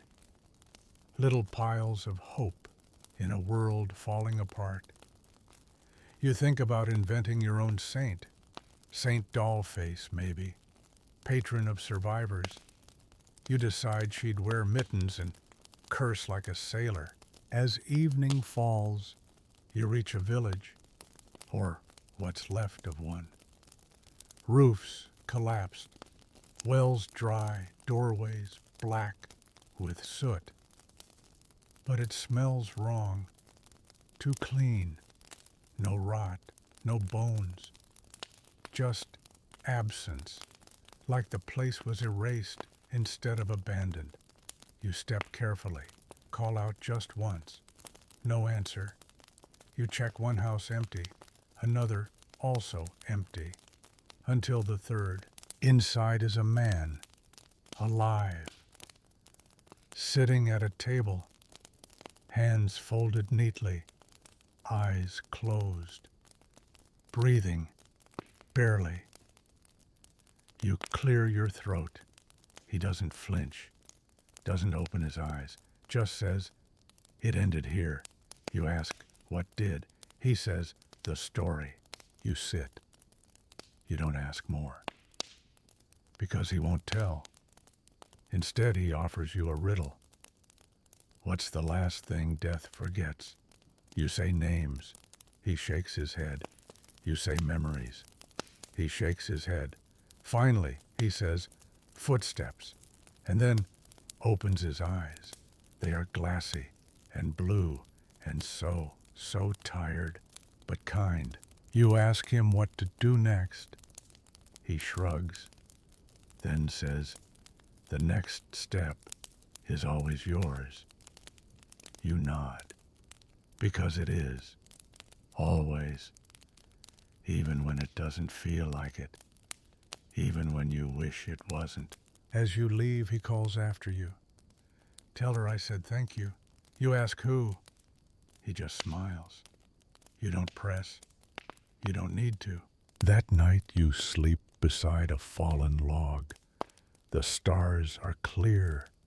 The moon is sharp. The doll rests on your chest.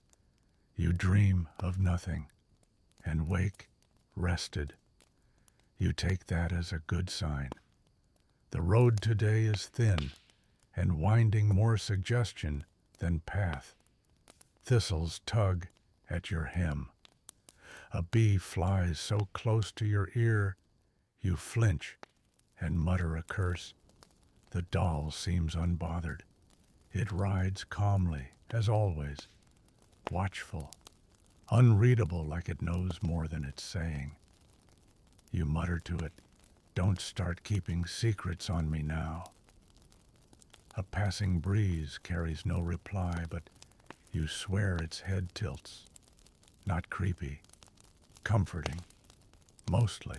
Around midday, you stumble upon a field of sun-bleached clothing, shirts, gowns, caps, hung neatly on lines, stretched between stakes.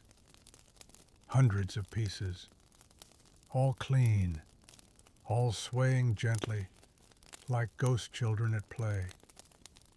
But no house, no people, no sound. You walk among them, fingers brushing faded fabric. Some still smell of lavender. One sleeve has a button shaped like a bird. You pocket it, because why not? If the dead-minded, they'd have said something by now. On the far side of the field, a tree stands. A single apple hangs from one low branch, red, perfect, impossible.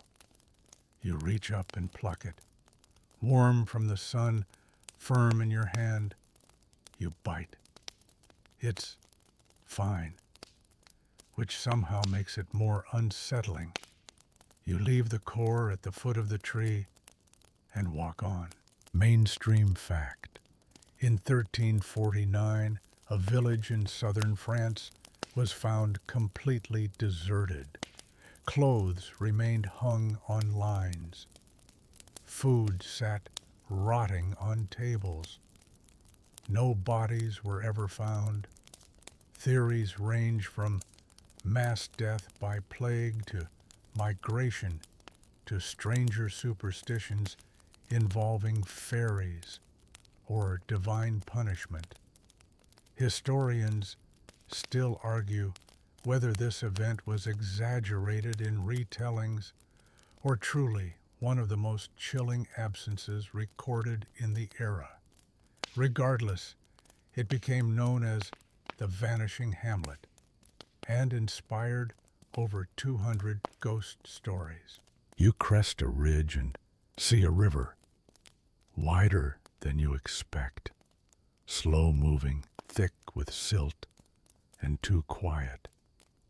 No bridge, no boat, just water, and a single rope tied between two crooked posts, one on your side, one across. You squint. The rope is frayed, the posts barely upright, still. It's the only crossing for miles. You do what anyone would. You tie your bag to your back. You wedge the doll under your arm, and you start walking. It's colder than it looks. Knee-deep turns to waist-deep fast. The current pulls more than it shows. You grit your teeth, push forward. Halfway across, the rope slips from your grip. It snaps upward and vanishes behind you. You gasp, not out of fear, just frustration. Because of course. But the doll is still with you. Your footing holds. And with 3 more clumsy, soaking steps, you lurch onto the far bank. You collapse in the mud, laughing. Because it's either that or cry. And you've cried enough lately. You lay there for a minute, maybe 5, then get up. Because the world doesn't wait. Not anymore. Quirky tidbit. In parts of medieval Ireland, people believed rivers had moods, and some refused to cross unless first tossing in a token, a coin, a stone, or a poem whispered into a reed flute. One surviving tale tells of a ferryman who only accepted songs as payment. 1 note off, and he'd tip your boat. Scholars are still unsure if the ferryman ever existed, or if the story was just an elaborate way to teach rhythm to stubborn children. You think about singing, but settle for humming. Drenched and dripping, you walk till sunset. You find a barn, half collapsed, dry enough. You build a nest in the hay, set the doll beside you, and peel off wet clothes. They'll never fully dry. You don't care. You're alive. That's enough.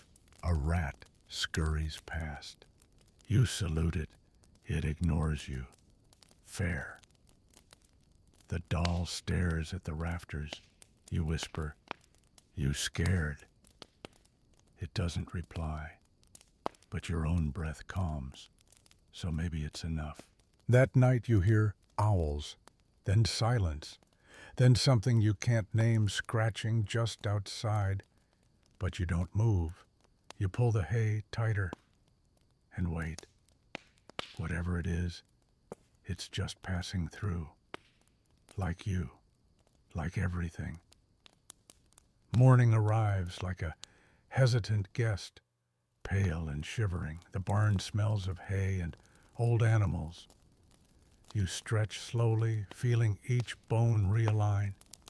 The doll is still beside you, exactly where you left it, though its head is turned now, facing the door.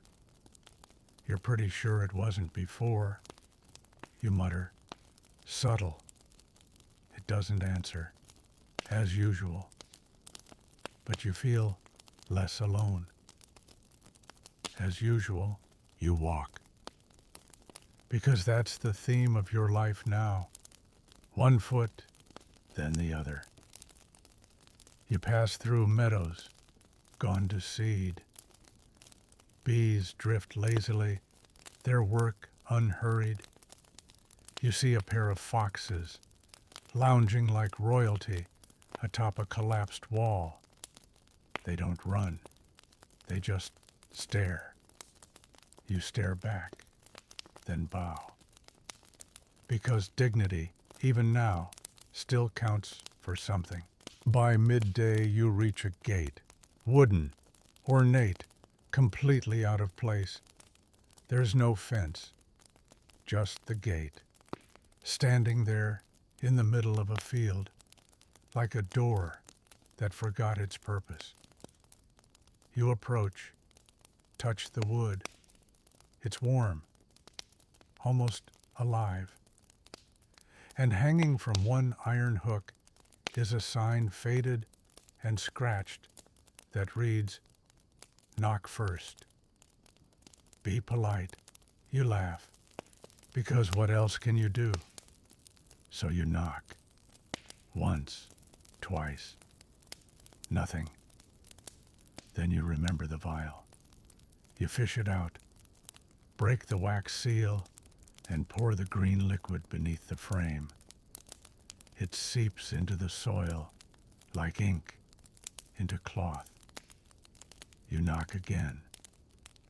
This time the gate opens, not swings, not creaks, just opens, silently, like it was waiting for you. Mainstream fact. In some regions of 14th century Germany and Switzerland, threshold rituals were common, even outside of religious buildings. People believed that transitions, literal ones like doorways and gates, were liminal spaces where spirits could influence fate. A few surviving texts describe concoctions poured at thresholds to soften the veil. Historians still argue whether these were symbolic gestures or rooted in older pre-Christian practices linked to seasonal change and death. You step through, the air on the other side is cooler, sharper. You smell mint and something older, cedar, maybe, or grief. A path stretches ahead, cobbled, mossy, too deliberate to be natural. You follow it, because of course you do. You hum a little tune. The doll hums back. You both pretend not to notice. At the end of the path is a house, different from any you've seen. Circular, low, made of stone and smoke. You knock. A voice says, "Enter." So you do. Inside, a woman stirs something in a cauldron.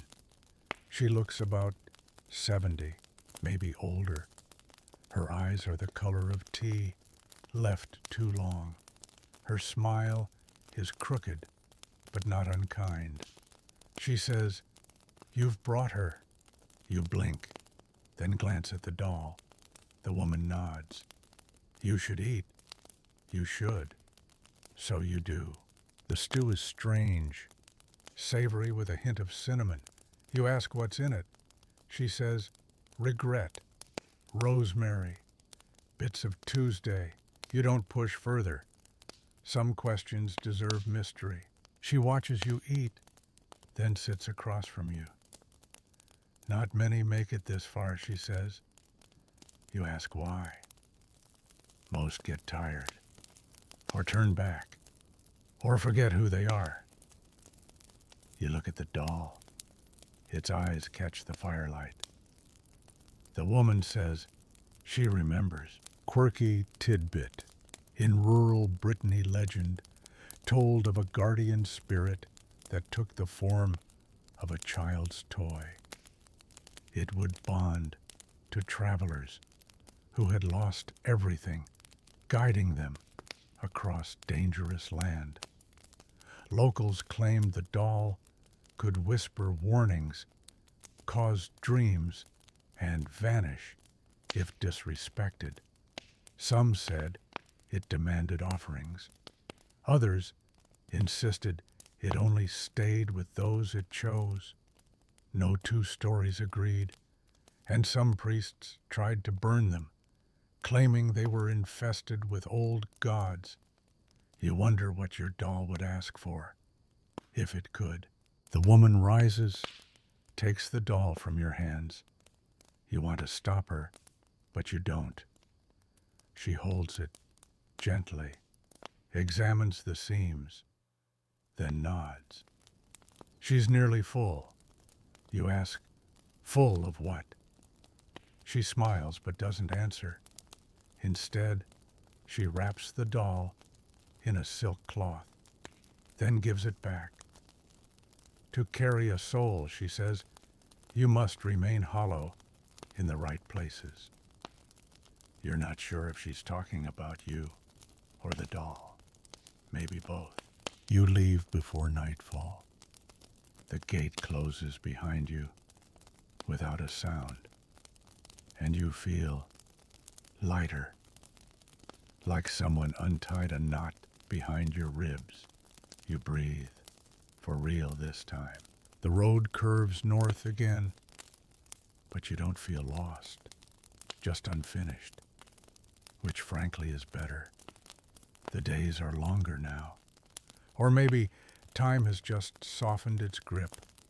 You walk in silence, the kind that doesn't press or judge, just holds you gently by the elbow and lets you move forward at your own pace. Birds echo somewhere overhead. The doll is quiet, though you swear. Its head rests a little more comfortably in the crook of your arm. Maybe it's tired too. You whisper, almost there.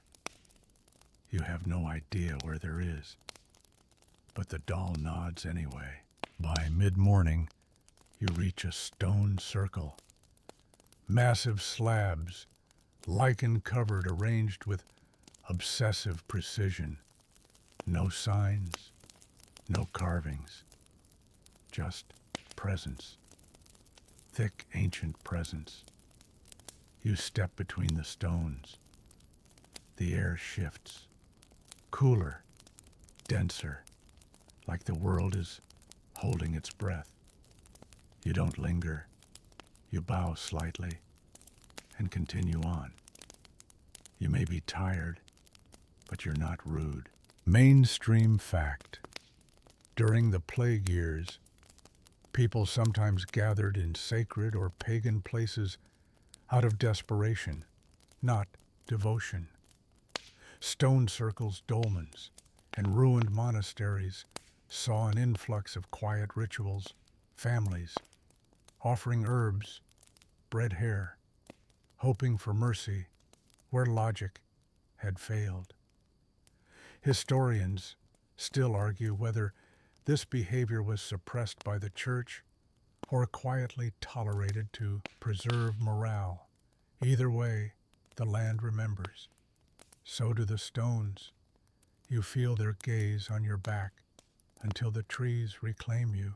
An hour later, you meet a boy, maybe 9 years old, standing on a rock, holding a staff, taller than he is. He doesn't blink when he sees you, just says, "Did you bring it?"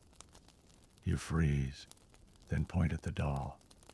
He shakes his head. "No." The name. You reach into your pocket.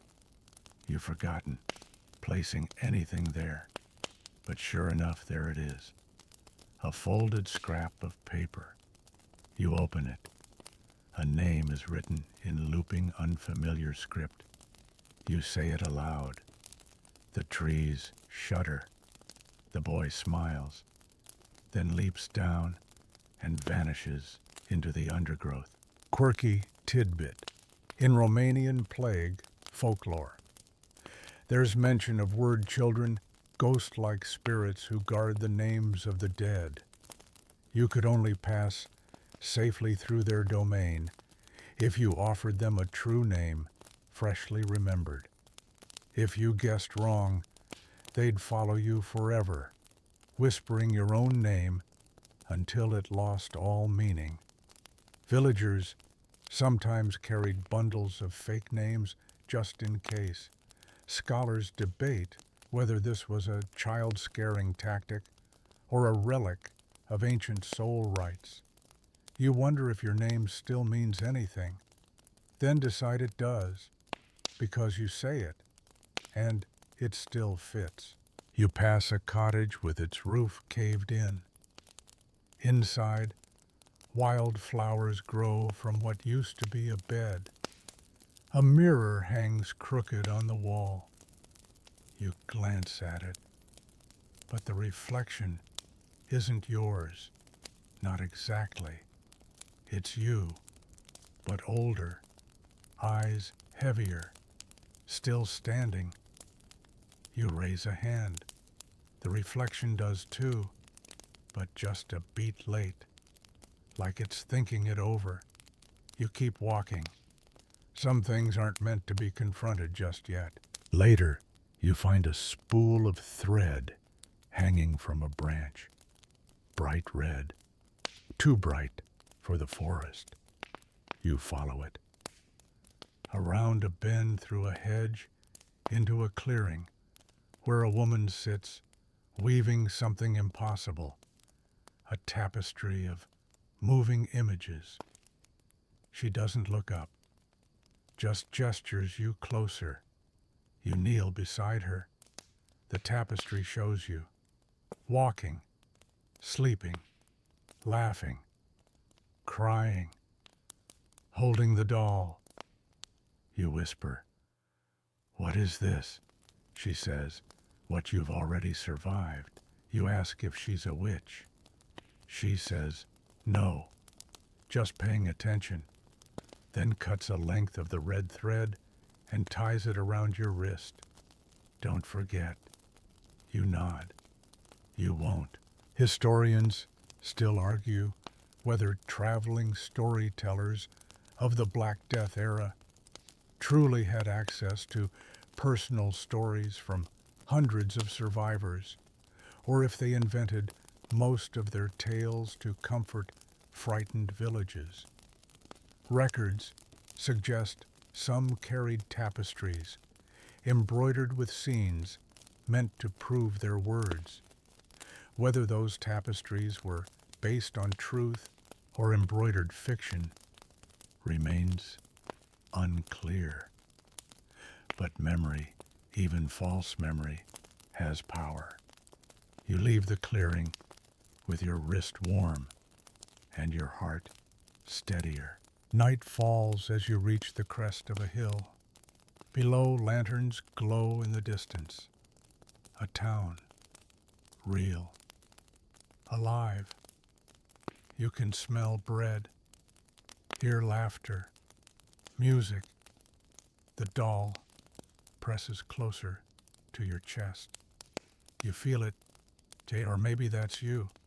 Either way, you start down the hill, step by slow step, not rushing, not afraid, just ready.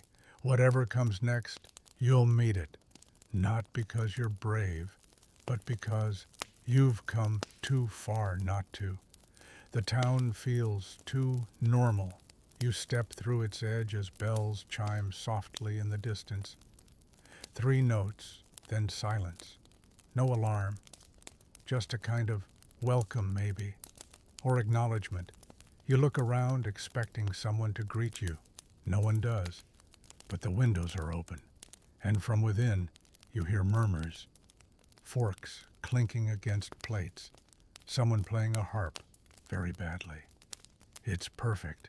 So much life you almost feel rude being dead. You're not dead, of course. Probably. Still, you walk slower now as though you might disrupt something sacred by arriving too quickly. A blacksmith hammers gently at glowing iron, shaping something that looks more like a puzzle than a tool. He doesn't stop when you pass, just says, "Glad you made it." You nod, not surprised anymore. This is the kind of town that knows things before you do. You pause at a bakery. A woman inside hands a loaf to a child, then vanishes into flour clouds. The doll stirs slightly. You ask, "Want some?" It tilts ever so slightly. You smile. Because now you're making jokes for both of you. Progress. You find a bench. Sit. The street curls lazily ahead, like it's in no rush to go anywhere. You let yourself breathe. Properly. For the first time in days. Maybe years. Someone sits beside you, not close, not far, just enough to be polite. An old man with a coat patched in 20 colors. He smells of honey and ink. He says, "She's quiet, your little one." You nod. She's been through a lot. Aren't we all? He says. Then reaches into his coat and pulls out a glass bead the size of your thumbnail. Blue, with gold flecks. He hands it to you. No reason. Just seemed like it might help. You take it. Say thanks. He nods and walks away like that was the only conversation either of you needed. Mainstream fact. During the plague, traveling survivors sometimes arrived at towns that had isolated themselves completely. Entry was only allowed after cleansing rituals, gifts, or days of quarantine. Yet, some communities, especially trade hubs, took people in with surprising warmth. Historians still argue whether this was due to spiritual conviction, economic necessity, or sheer exhaustion from resisting the tide. Whatever the reason, the kindness mattered, even if it didn't last. Even if it hurt later, it mattered. You find a small inn with a crooked sign. A carved cat hangs above the door. Inside, a woman with iron gray hair offers you a room.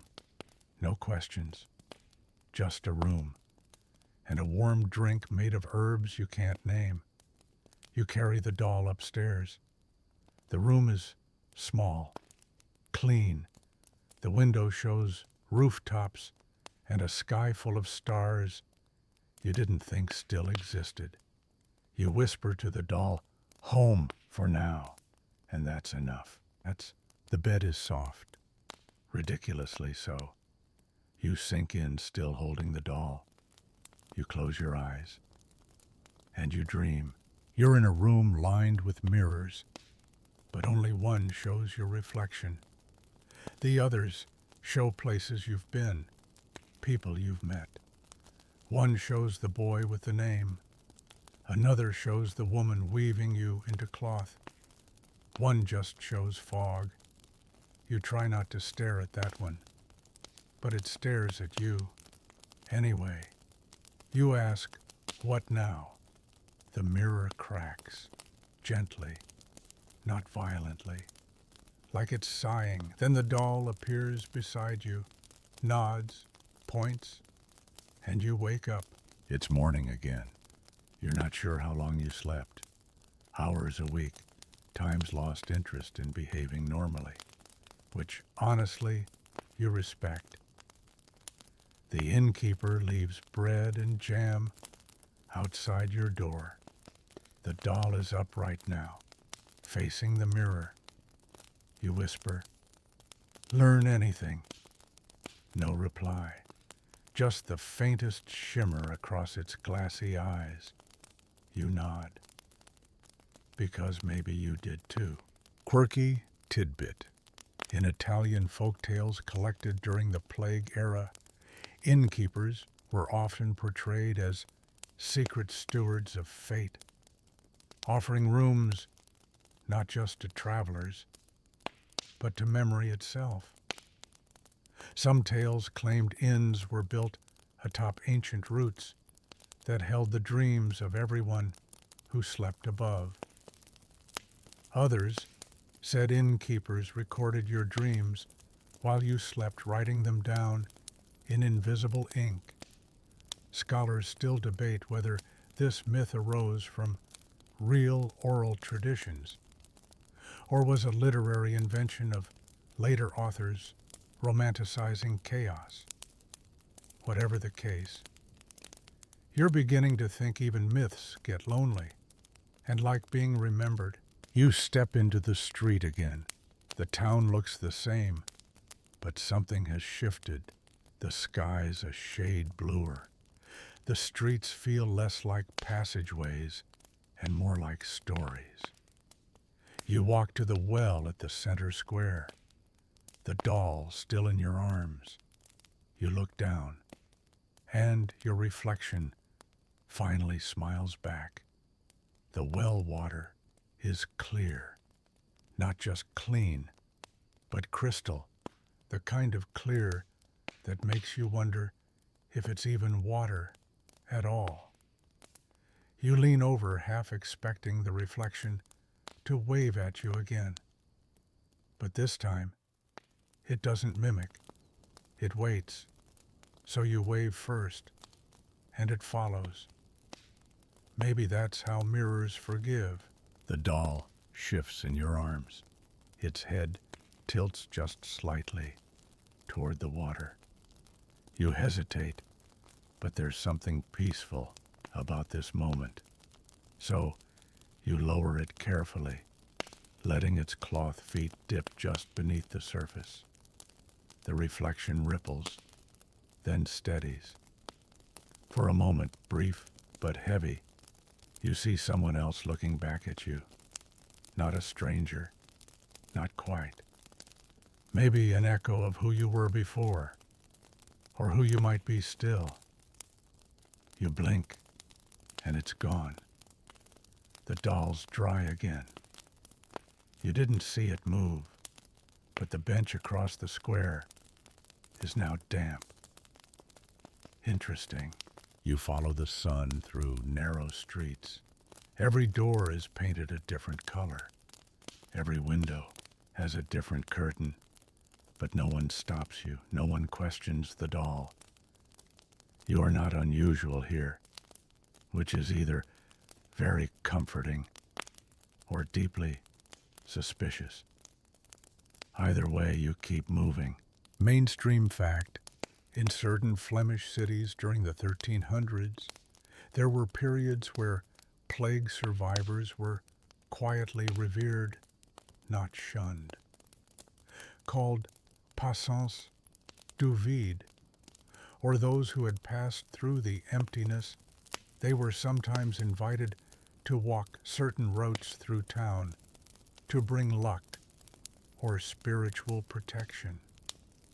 Historians still argue if these were real rituals or exaggerated accounts born from survivors' own writings, eager to make sense of being left behind. The point is, sometimes people want to believe you made it through for a reason, even if you're not sure what that reason is. You arrive at a chapel, but not the cold kind with stone pews and judgment.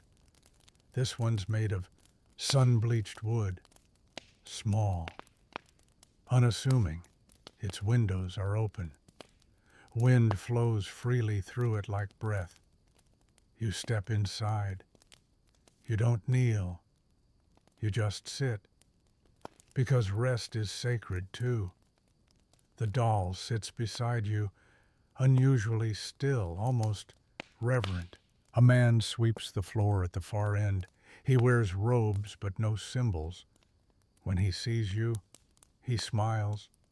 You made it. You nod, because that's becoming a theme. He gestures to a table where papers lie scattered. You approach. Each page is covered in handwriting, but not the same script. Different inks, different hands. Some shaky, some precise. They're stories, testimonies, dreams, confessions, all from people who passed through or didn't. He says if you have something to leave behind, there's room. You pick up a pen. It feels right. You write a name, not yours, someone else's, someone you failed, someone you loved. You fold the paper, place it gently among the rest. The doll's hand brushes your wrist. For once, it's warm. Quirky tidbit in parts of southern France. During plague years, churches sometimes maintained silent ledgers, books where anyone could write a name, thought, or symbol anonymously. It was said that even if a priest never read them, the act of writing ensured the soul behind the words wouldn't be forgotten. Some scholars claim these ledgers were burned in purges. Others say they were buried beneath chapel floors, turned into sacred soil. Maybe yours just joined them. Maybe that name is safe now. Outside, the town's bells ring again. This time, 7 chimes. You look to the chapel keeper. He nods once. That's your cue for what he doesn't say. Because of course he doesn't. You leave through a back door. The path is narrow, overgrown. It doesn't want to be found, which makes sense. The doll presses close again. You whisper, "Not long now." And the wind answers, soft, warm, maybe even proud. At the end of the path, you find a field, wide, golden, full of tiny white flowers that sway like they're remembering something. You sit, you don't know why, but your bones do, and that's enough. You watch the clouds. You count them. You lose track. You don't mind. The doll lies beside you. Still. Quiet. Waiting. You close your eyes. And when you open them, the sun has moved. Just slightly. You feel something shift inside you. Not break. Not heal. Just realign. Like a door you didn't know you had gently clicking into place. You rise, not because anything pushes you, but because the earth below is no longer asking you to stay. That field with its white flowers and whispering grass has given you what it came to give. You brush dirt from your hands. The doll stands too. Not by walking, just by being ready. You don't question it anymore. You just accept. Ahead, a fence. Old wood, splintered at the top. No gate. Just a single red ribbon tied around one of the slats. The kind of marker you'd miss if you were looking for something obvious. But you're not. Not anymore. You lift the doll. Climb over. The world on the other side is quieter, like even the birds have chosen to whisper. The trees are taller here, but thinner. They lean in close branches, brushing each other like gossip passed along in a church pew. And underfoot, moss, so much moss. Each step lands like a sigh. Mainstream fact, moss grew in abundance in the wake of the Black Death. With fewer people to tend the land, abandoned villages and forgotten roads quickly became carpeted in it. In some regions of England and Germany, moss became part of mourning rituals, used to wrap small bones, decorate memorial wreaths, or even line coffins of the unclaimed. Historians still argue whether this was born from spiritual belief, practical preservation, or a subconscious need to soften the sharpness of loss. You think maybe it's all of the above. You find a bridge, thin, arched, and impossibly clean. The stream beneath it doesn't move, not even a ripple, like it's holding its breath. The doll peers over the edge. You do too. But no reflection this time. Just light, deep and weightless. You both cross together. And when your feet hit the other side, the silence changes. Not louder, just fuller, more whole. There's a figure ahead, kneeling by a tree. Long gray coat, wide-brimmed hat, back turned to you. They don't move, But you feel watched, not with suspicion, with recognition. You approach slowly. The doll clutches your arm. You stop. The figure speaks softly, clearly, as if continuing a conversation you weren't present for.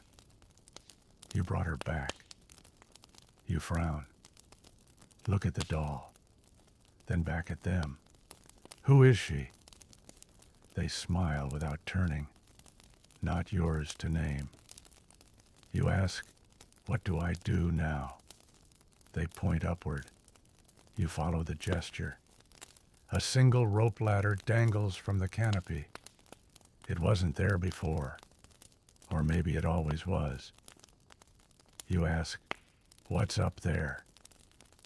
They finally turn, and it's your face. Older again, but steadier, kinder.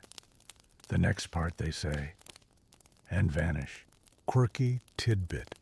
In Finnish plague legends, travelers would sometimes meet shadow twins, spiritual doubles, who appeared to guide them at moments of crossroads. Seeing your shadow twin was considered both an omen and a mercy. Some believed if you followed them, you'd be led to the place your soul had already chosen to rest. Scholars still debate whether this symbolized introspection or the beginning of madness during prolonged isolation. Either way, the stories persist. And so do you. You climb the rope ladder. It sways, but it holds. The doll tucks into your coat. No protest, just trust. The higher you go, the warmer the air becomes. Birdsong returns. Then laughter. Not yours, but familiar. Like someone from a memory you forgot to cherish. You emerge into a platform built between two massive branches. At the center is a table, round, covered in stones. Each stone bears a name, a date, a feeling. One reads, Hope, 1349. Another Shame, 1351. One simply says, I'm sorry. You place the doll gently among them. She doesn't resist, just sits, still as ever. You whisper, thank you. You're not sure if you mean her or yourself. Maybe both. You choose a stone, blank, but cool and smooth in your palm. You whisper something into it, then set it down. Historians still argue whether the tradition of plague memory stones was ever truly widespread. Though found occasionally in archaeological digs, unmarked pebbles in ritual formations, many believe these were simply spiritual placeholders used by grief-stricken survivors to anchor feelings they couldn't voice aloud. Others suggest the stones were meant to be found by future travelers. Messages left in silence, hoping someone would one day understand. You don't need to be understood anymore. You were here. That's enough. You descend the tree slower than you climbed it, not because you're tired, because now finally there's no need to rush. Your breath finds a rhythm you hadn't felt in years, or lifetimes, or dreams. You've stopped counting. The numbers never helped anyway. At the base, the moss has grown thicker, and beneath it, the ground hums. You press your hand into it, half expecting a heartbeat. You're not disappointed, The doll is gone, not in a lost way, in the way a friend says goodbye without needing to wake you, in the way a chapter turns itself. You look around, no signs, no message, no trail, just absence and peace.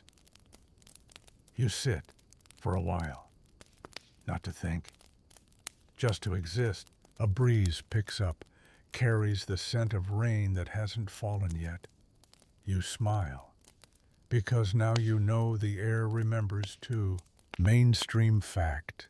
In post-plague Europe, there was a rise in poetry and songs known as still airs, quiet compositions meant to be played indoors with small instruments in the company of grief. Some were lullabies for adults, others musical apologies to the dead. These pieces were rarely recorded. They passed mouth to mouth, heart to hand. Historians still debate whether these were a form of therapy or quiet resistance, an insistence that some beauty must survive even silence. You hum one. You don't know the notes, but your bones do. And the trees lean in to listen. A path unfolds before you, not carved, not made, just chosen. You rise again, not because the story demands it, because you do, because you want to see what's next. And that, perhaps, is the most important choice of all. You pass back through the town. No one stops you. But this time you nod at each door, each window, each quiet soul who met you with no fear. Some nod back, others don't. That's fine. You weren't here to be witnessed. You were here to witness. You find the original bench. Sit again. Light filters through trees that didn't exist this morning. You close your eyes. This time not to escape, just to rest, properly. The kind of rest earned, not granted. The kind that feels like remembering your own name. You hear footsteps, then silence. You don't open your eyes, because you already know it's you, the one from the field, the one from the mirror, the one from the before. They sit beside you, and neither of you speaks, because you've finally said enough. Quirky tidbit. Some plague-era diaries describe encounters with a distant double-A version of oneself, glimpsed only in dreams or in the stillness after waking. These doubles never speak. They simply appear when the writer most needed comfort, affirmation, or decision. Some historians say these were signs of spiritual crises. Others argue they were subconscious mechanisms of resilience. You believe they were real because now you are one for someone else. Someday, you stand one last time. The town gates open without a sound. Beyond them, mist, light sky, not promising anything, but not hiding anything either. And as you step forward, you carry nothing. Not the doll, not the story, just the echo of all that shaped you, which is more than enough. And now, dear traveler, your journey gently settles. The trees quiet themselves. The air softens.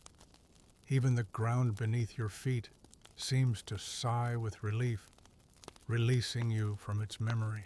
You've walked through history not as an observer, but as a guest, a presence, a small heartbeat in a story bigger than sorrow, deeper than survival.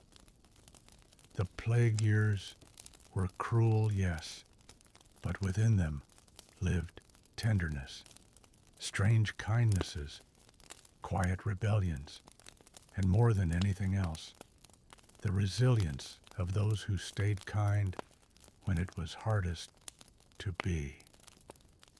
You've met shadows, shared benches with ghosts, climbed ladders into memory, and offered stones to a table that waits for no one but welcomes all. Now there is nothing left to carry, no image to chase, no mirror to question, only the quiet and the dark and the soft hum of your own breath, gentle and full, and finally, enough. So, lie back now. Let your shoulders fall heavy into the mattress, or the floor, or the moss-covered ground your mind still walks. Let your eyes flutter, slow and lazy. The world will still be here in the morning. But this moment, this pause, this peace, it's yours. Only yours. No echoes, no names. Just stillness, and perhaps the faintest sound of a lullaby floating down from a tree that remembers everyone who's ever loved. Sleep well now. You're home.